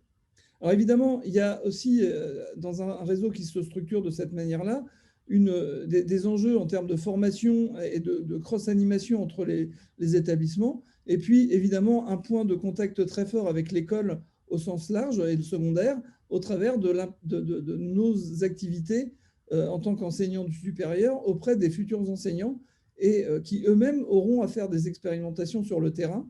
Et donc, on aimerait bien que ce service, cette option de réseau collaboratif permette aussi de développer des expériences dans les INSPE. Voilà, donc ça, c'est l'état de l'art des établissements qui se sont engagés. Puisque j'avais finalement très peu de temps, je vais m'arrêter là et je répondrai avec plaisir avec Thomas aux différentes questions que vous pouvez avoir. Merci Bertrand et Thomas. Alors, Thomas a répondu dans le fil aux différentes questions et les 2 slides répondent aux questions du public. Néanmoins, je vais quand même revenir sur un des points. Donc, je vous dis les 2 questions qui me sont arrivées. Donc, c'était effectivement votre modèle économique. Donc, vous l'avez présenté dans la slide précédente. Mais au-delà de ça, la question qui nous a été posée, c'est le soutien institutionnel. Est-ce qu'au-delà de l'université, donc de la Sorbonne, ou au-delà de ce consortium, il y a un soutien institutionnel? Je pense que derrière cette question, c'était l'idée, un soutien ministériel. Hein. Voilà. Alors la réponse, elle est assez claire, mais un petit peu compliquée parce que en fait, il y a 2 ministères. Il y a le ministère de l'Éducation nationale et la direction du numérique pour l'éducation a, dès le départ, accompagné ce projet-là de manière extrêmement forte et nous subventionne à hauteur de 50 000 € par an sur 3 ans. Donc là, il y a un engagement très fort. Il y a eu un engagement très fort en 2019 de la MIPNES, qui est la mission pour l'innovation pédagogique et numérique de l'enseignement supérieur, mais qui s'est fait ratiboiser en 2020, puisque le ministère a complètement réorganisé ses structures. Et cette réorganisation a fait que les projets en cours de ce type-là ont été lâchés en pleine nature. Donc, les contacts qu'on a eus avec le ministère de l'Enseignement supérieur sont, sur le principe, des soutiens assez forts. Hein. Bon, quand on a lancé ce projet en 2017, moi, j'ai eu l'occasion de rencontrer Mehdi Guersala, qui est le conseiller numérique du ministère, en lui demandant, voilà, nous, on a ce projet en local, on se rend compte qu'un certain nombre d'acteurs ont les mêmes types de besoins sans avoir les moyens de les développer. Vous, en tant qu'État stratège, c'est quoi votre position? Et donc, ce qu'il a fait, c'est qu'il est venu expertiser ce qu'on avait développé. Il a dit, à l'issue de cette expertise, que le projet était intéressant et qu'il allait essayer de nous accompagner dans un contexte où, économiquement, le ministère n'avait pas beaucoup de ressources. Donc, on a eu cette aide, in fine, de la MIPNES d'un peu moins de 100 000 euros en 2019. Mais on a eu surtout un travail avec lui pour construire une réponse de projet PIA 3 à un moment où malheureusement ce type de sujet n'était pas au cœur des enjeux des PIA, mais le ministère nous a pas mal aidé sur cette question-là. Et in fine, bon, le projet PIA 3 n'a pas été sélectionné parce qu'il y a eu une espèce de hiatus entre la commande publique et la mise en œuvre, où globalement ils ont saupoudré les ressources qui devaient aller à quelques projets structurants sur plein de petits projets qui étaient typiquement 5 à 10 fois moins chers que le projet comportait.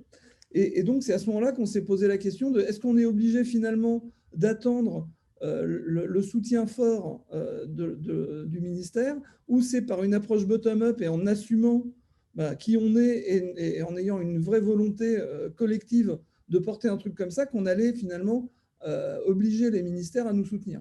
Et donc, comme le PIA 3 n'avait pas été obtenu, on est parti sur cette idée de financer vraiment les bases structurelles qui permettent de pérenniser le système, de payer les quelques métiers qu'il faut absolument partager entre les établissements, parce qu'aucun établissement n'a les moyens de les avoir de manière durable. Et puis, tout le reste se fait sur la base de projets qui viennent alimenter la production.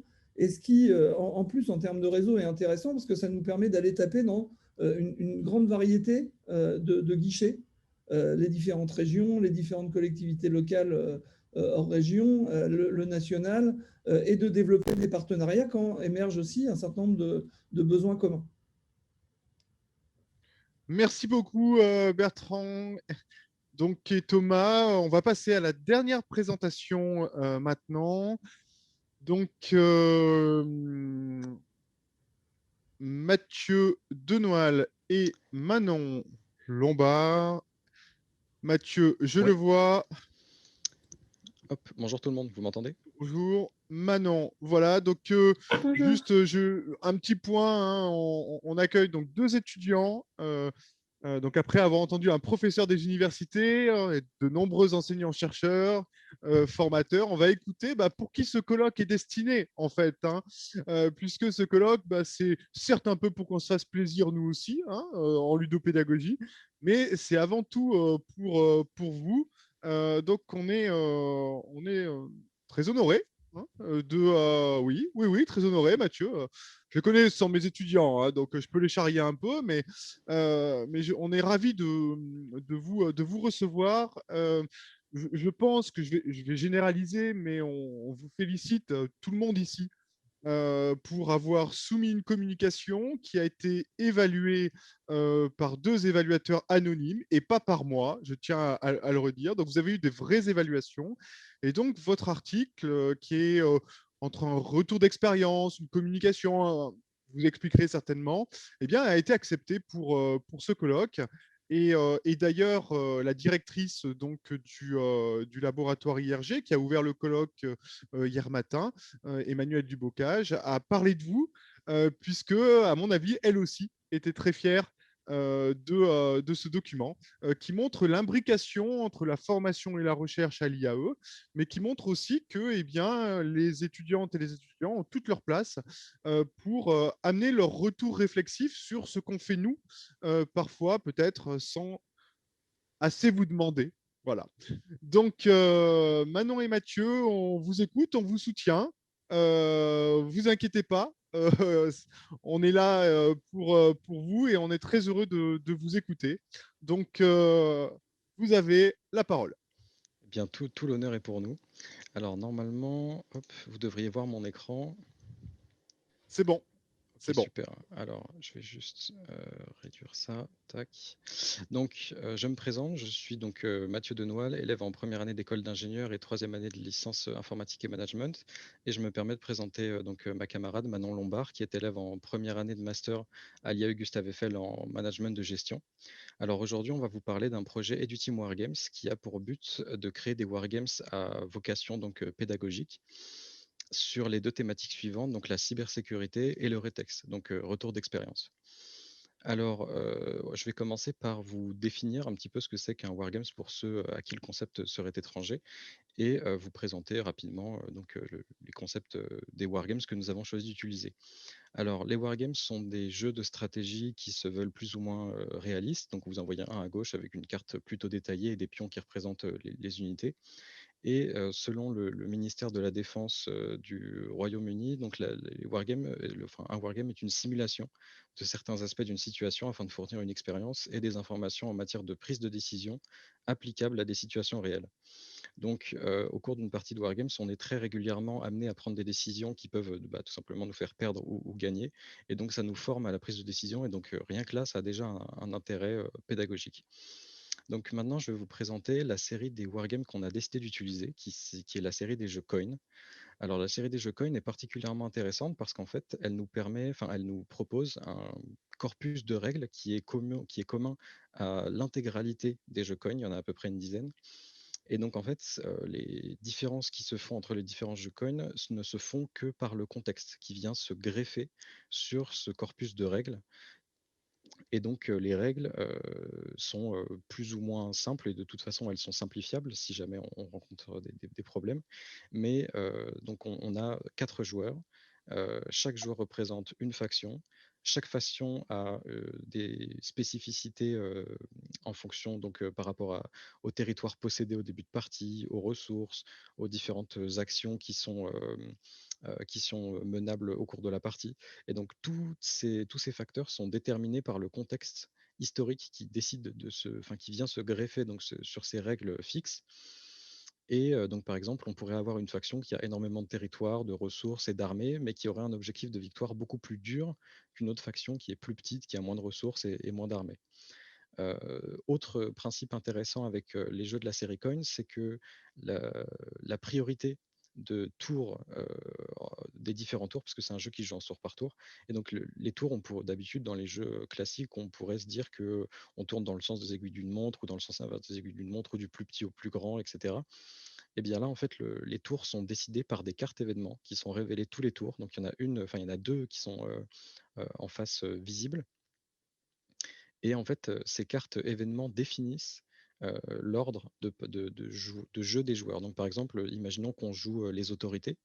Eh bien, les autorités pourraient être placées en fin de file pour la carte événement qui est active. Et la carte événement qui sera active le tour d'après, qui est aussi révélée, pourrait les placer en tête de file, ce qui pourrait donner une situation où les autorités jouent 2 fois d'affilée. Une fois à la fin du tour et la fois juste après au début du tour d'après. Donc voilà des petits concepts qui étaient sympas avec les jeux coin. Et donc c'est pour ça qu'on a décidé de les utiliser. C'est parce que nous, on pouvait greffer notre contexte pédagogique sur ce corpus de règles. Donc voilà, vous avez 2 exemples de jeux coin. Vous avez Fire in the Lake, Distant Plain. Donc la carte change, les pions changent, les factions changent, les objectifs de victoire changent, mais les événements changent aussi. Mais les règles de base restent les mêmes. Et donc c'est particulièrement intéressant pour nous qui avons voulu traiter donc les 2 sujets que je vous ai annoncés au début, à commencer par la cybersécurité. Alors le but du projet cybersécurité, c'était de créer un wargame qui introduirait des notions donc, de cybersécurité et différents concepts plus ou moins abordables en cybersécurité. Et donc pour ce faire, le contexte que nous avons choisi de mettre en relief avec la série Coin, c'est le contexte de l'attaque Stuxnet en Iran. Donc c'est une attaque de verre informatique qui, pour revenir un petit peu sur ce contexte-là, donc c'est un verre informatique qui a été développé par l'armée américaine et l'armée israélienne pour cibler les infrastructures nucléaires de l'Iran, car le président à l'époque, qui était George Bush, soupçonnait l'Iran de développer du nucléaire militaire sous couvert de nucléaire civil. Et donc, pour ralentir leur recherche, ils ont développé un verre informatique du nom de Stuxnet qui venait s'infiltrer dans les infrastructures nucléaires de l'Iran et y créer ce qu'on appelle une backdoor, donc une porte dérobée, pour que toutes les personnes sachant s'en servir puissent s'introduire dans les systèmes des différentes infrastructures nucléaires et détruire, l'objectif de l'armée américaine, c'était de détruire les centrifugeuses des centrales, des centres de recherche nucléaire pour grandement ralentir la recherche iranienne. Alors, pour ce qui est des avancées du projet et perspectives, donc nous, on a commencé sur le projet cybersécurité par fixer les différentes factions. Donc, nous avons le virus, les entreprises privées, les cyberattaquants et les autorités. Chacune de ces factions a un objectif particulier dans la partie. Donc le virus doit asseoir un contrôle de zone, c'est-à-dire infecter un maximum d'infrastructures, que ce soit des entreprises privées ou des activités d'importance vitale. Les entreprises, elles, doivent conserver leur activité, donc engranger un maximum de ressources pendant la partie et avoir un contrôle de territoire numérique sur leurs bâtiments et infrastructures. Les attaquants, donc, eux, doivent profiter de cette crise et donc se servir des endroits infectés par le virus pour engranger pareil un maximum de ressources et faire de la destruction d'infrastructures, du chantage ou autre. Et les autorités, elles, doivent conserver un contrôle de territoire numérique sur les activités d'importance vitale, donc tout ce qui est lié donc à l'eau, à l'électricité, à la nourriture et ce qu'il y a autour. Alors, pour ce qui est des perspectives du projet, donc nous, le but de ce projet serait de créer le plus rapidement possible, ou au moins pour que ce soit prêt pour l'année prochaine, donc les cartes événements et la carte de jeu pour qu'on puisse faire des tests le plus vite possible et donc rentrer, prendre le même chemin que le jeu Retex que Manon vous présentera juste après, qui a déjà eu des phases de test et qui nous permettrait donc d'identifier tous les problèmes auxquels on devrait faire face, que ce soit des problèmes d'équilibrage ou des problèmes de pédagogie, parce qu'on devra évidemment sélectionner des concepts qui sont plus ou moins abordables pour ne pas rentrer trop dans le technique et perdre éventuellement nos joueurs. Donc maintenant, je vais laisser la parole à Manon qui va vous parler du projet Retex, donc retour d'expérience. Merci Mathieu. En premier lieu, je vais vous expliquer un petit peu ce que c'est le retour d'expérience. Ensuite, je vous parlerai de notre jeu, tout simplement. Et en troisième partie, des avancées et également des perspectives de ce projet. Donc, concernant le retour d'expérience, pour ceux pour qui le concept n'est pas familier, c'est une méthodologie qui est organisationnelle et qui en général est formelle. Et le principe, c'est d'être dans une amélioration continue ou ponctuelle. Et en général, c'est une méthodologie qui est utilisée dans des secteurs qui sont à risque, comme la défense ou la santé. Et on se rend compte maintenant qu'elle est mobilisée dans beaucoup d'autres organisations. Et donc, le retour d'expérience, il se compose toujours de 3 grandes étapes, qui est le recueil d'informations, l'appréhension de l'approche globale et ensuite de l'exploitation des données.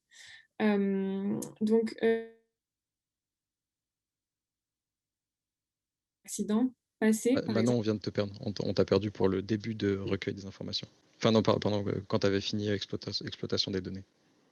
Ok. Donc, je reprends. Pardon, ma connexion est très instable. Donc, le but, c'est d'être dans une démarche d'amélioration continue, et de tirer des enseignements du coup d'une crise ou d'un accident passé et d'éviter de les reproduire ou voilà, et de les appliquer au sein de toute l'organisation.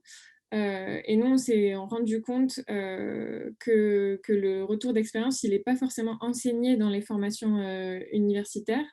Et donc, les futurs managers ne sont pas forcément préparés à les mener et qu'ils se focalisent très peu en fait sur l'aspect technique, sur les compétences non techniques, au contraire. Et donc, c'est ce qu'on a voulu changer à travers ce jeu-là. Et donc, concernant le déroulement du projet, voilà. Le contexte qu'on a choisi, enfin voilà, qui a été choisi pour ce projet-là sur le retour d'expérience, c'est la crise sanitaire du Covid en France. La majeure difficulté qu'on a rencontrée, c'est que le contexte du coup n'est pas militaire et donc il a fallu l'adapter. Donc pour rentrer un peu plus dans les détails, on a choisi 4 factions. La première, ce sont les autorités. La deuxième, ce sont les entreprises privées. Ensuite, les laboratoires pharmaceutiques, et le grand banditisme. Et ces 4 factions, elles ont des conditions de victoire différentes. Mathieu, ouais, voilà, parfait. Donc le but pour les autorités, c'est d'avoir une opinion publique et un contrôle sanitaire favorable.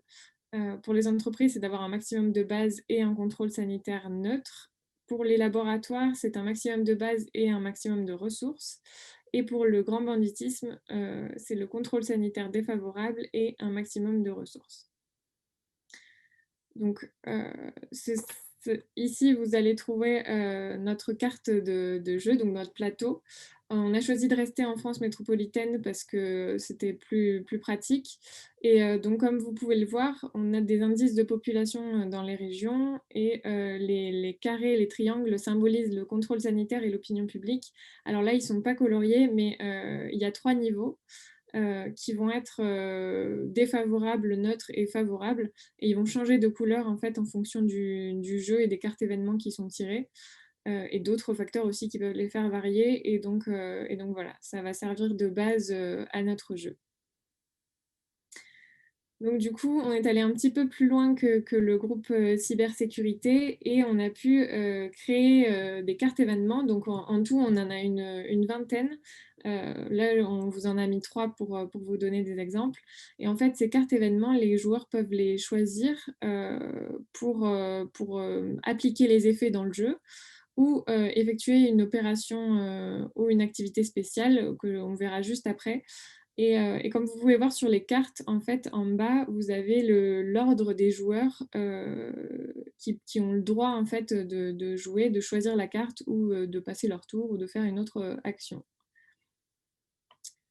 Donc voilà, quand ils ne choisissent pas d'appliquer les effets de la carte, ils peuvent choisir les opérations ou activités spéciales. Et donc les opérations, par exemple, ça peut être un déploiement de forces de police pour les autorités.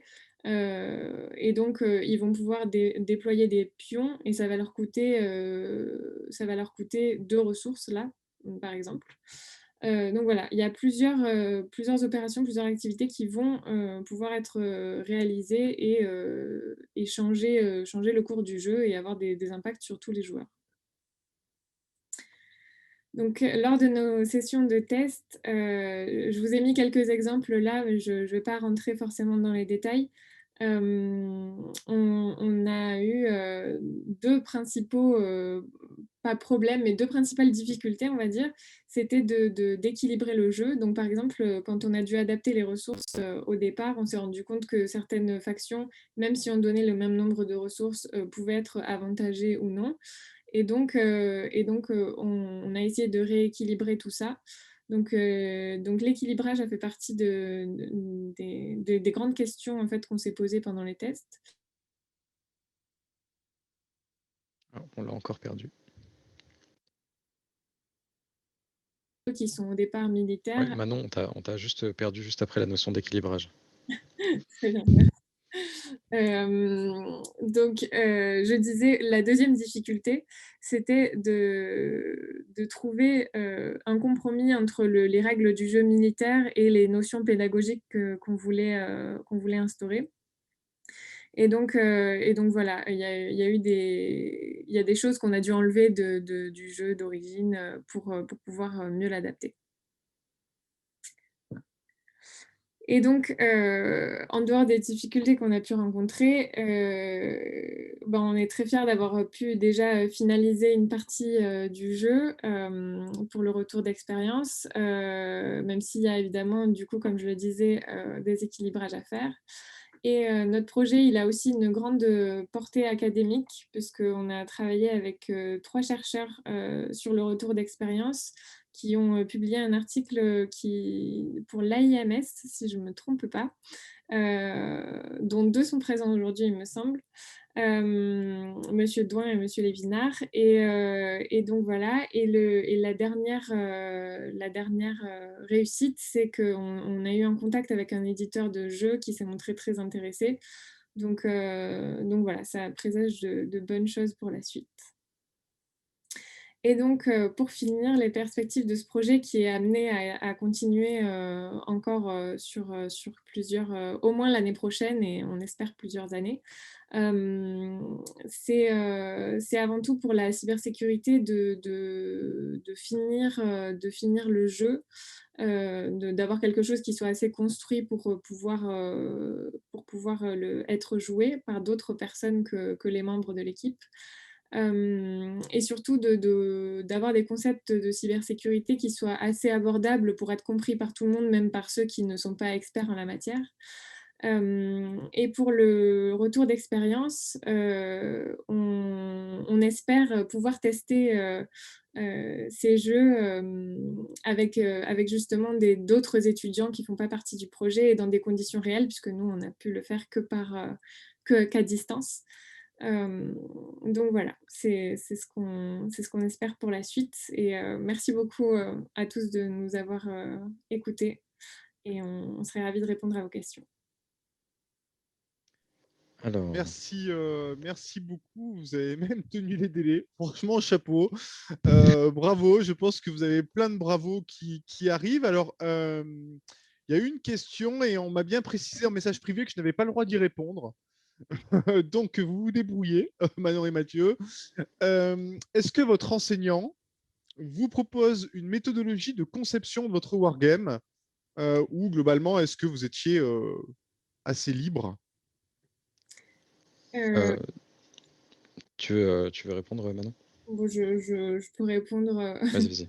Ça ne dérange pas. Non, en fait, on était très libre. Alors, c'est vrai que la série Coin, ça a été évoqué très rapidement. Enfin, ce n'est pas forcément un choix des étudiants, mais c'est une série qu'on a beaucoup appréciée.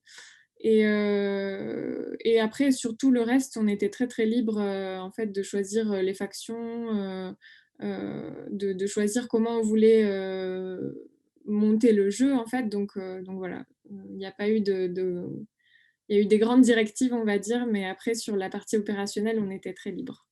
Et puis l'avantage qu'on avait aussi, c'est que comme on n'est pas en contrat direct avec, avec les éditeurs de Coin, on pouvait aussi choisir d'enlever, rajouter des règles, etc. Donc on a eu pas mal de réunions dans cet ordre-là, où on s'était dit qu'on pourrait enlever et rajouter des concepts, par exemple pour le Retex.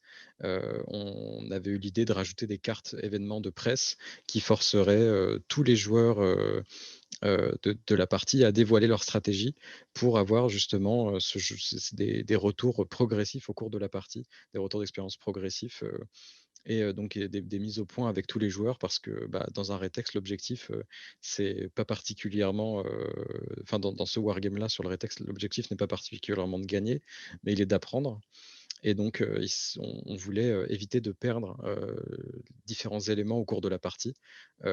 Et donc, avec ces cartes presse qui seraient révélées de manière un petit peu aléatoire, on aurait pu avoir justement une partie du Retex qui aurait été faite pendant la partie et non pas seulement à la fin. Donc, on a été assez libre en fait d'ajouter ou d'enlever des règles sur ce projet. Et justement, comme disait Manon, on n'a eu que les grandes lignes. Et après, c'était à nous de composer avec. Merci. Il y a une question Twitch. Est-ce que dans vos tests, vous avez remarqué une stratégie qui ressortait particulièrement par son efficacité? Alors, je ne suis pas sûr qu'on ait eu assez de tests pour voir, une stratégie qui ressortait particulièrement. Mais comme on l'a dit maintenant, on a eu des petits soucis d'équilibrage au début parce que certaines factions avaient trop de ressources par rapport à d'autres et des objectifs de victoire trop simples. Et donc, ça faisait partie justement des tests de déjà commencer à équilibrer les factions. Et ensuite, sur les tests qui pourraient venir, on pourra en effet avoir une méta pour ceux qui sont connaisseurs, donc des techniques plus efficaces que d'autres qui pourraient ressortir. Et donc, ce serait pas forcément une mauvaise chose parce que en fonction des différents joueurs connaisseurs, on pourrait avoir des techniques qui se développent à partir des techniques les plus efficaces. Donc, il faudrait voir avec un plus grand nombre de parties et surtout avec des personnes, comme l'a dit Manon, qui sont externes au projet. Merci Mathieu, merci Manon. On est bien à l'heure pile. Donc, nous allons passer à l'étape suivante qui est une petite pause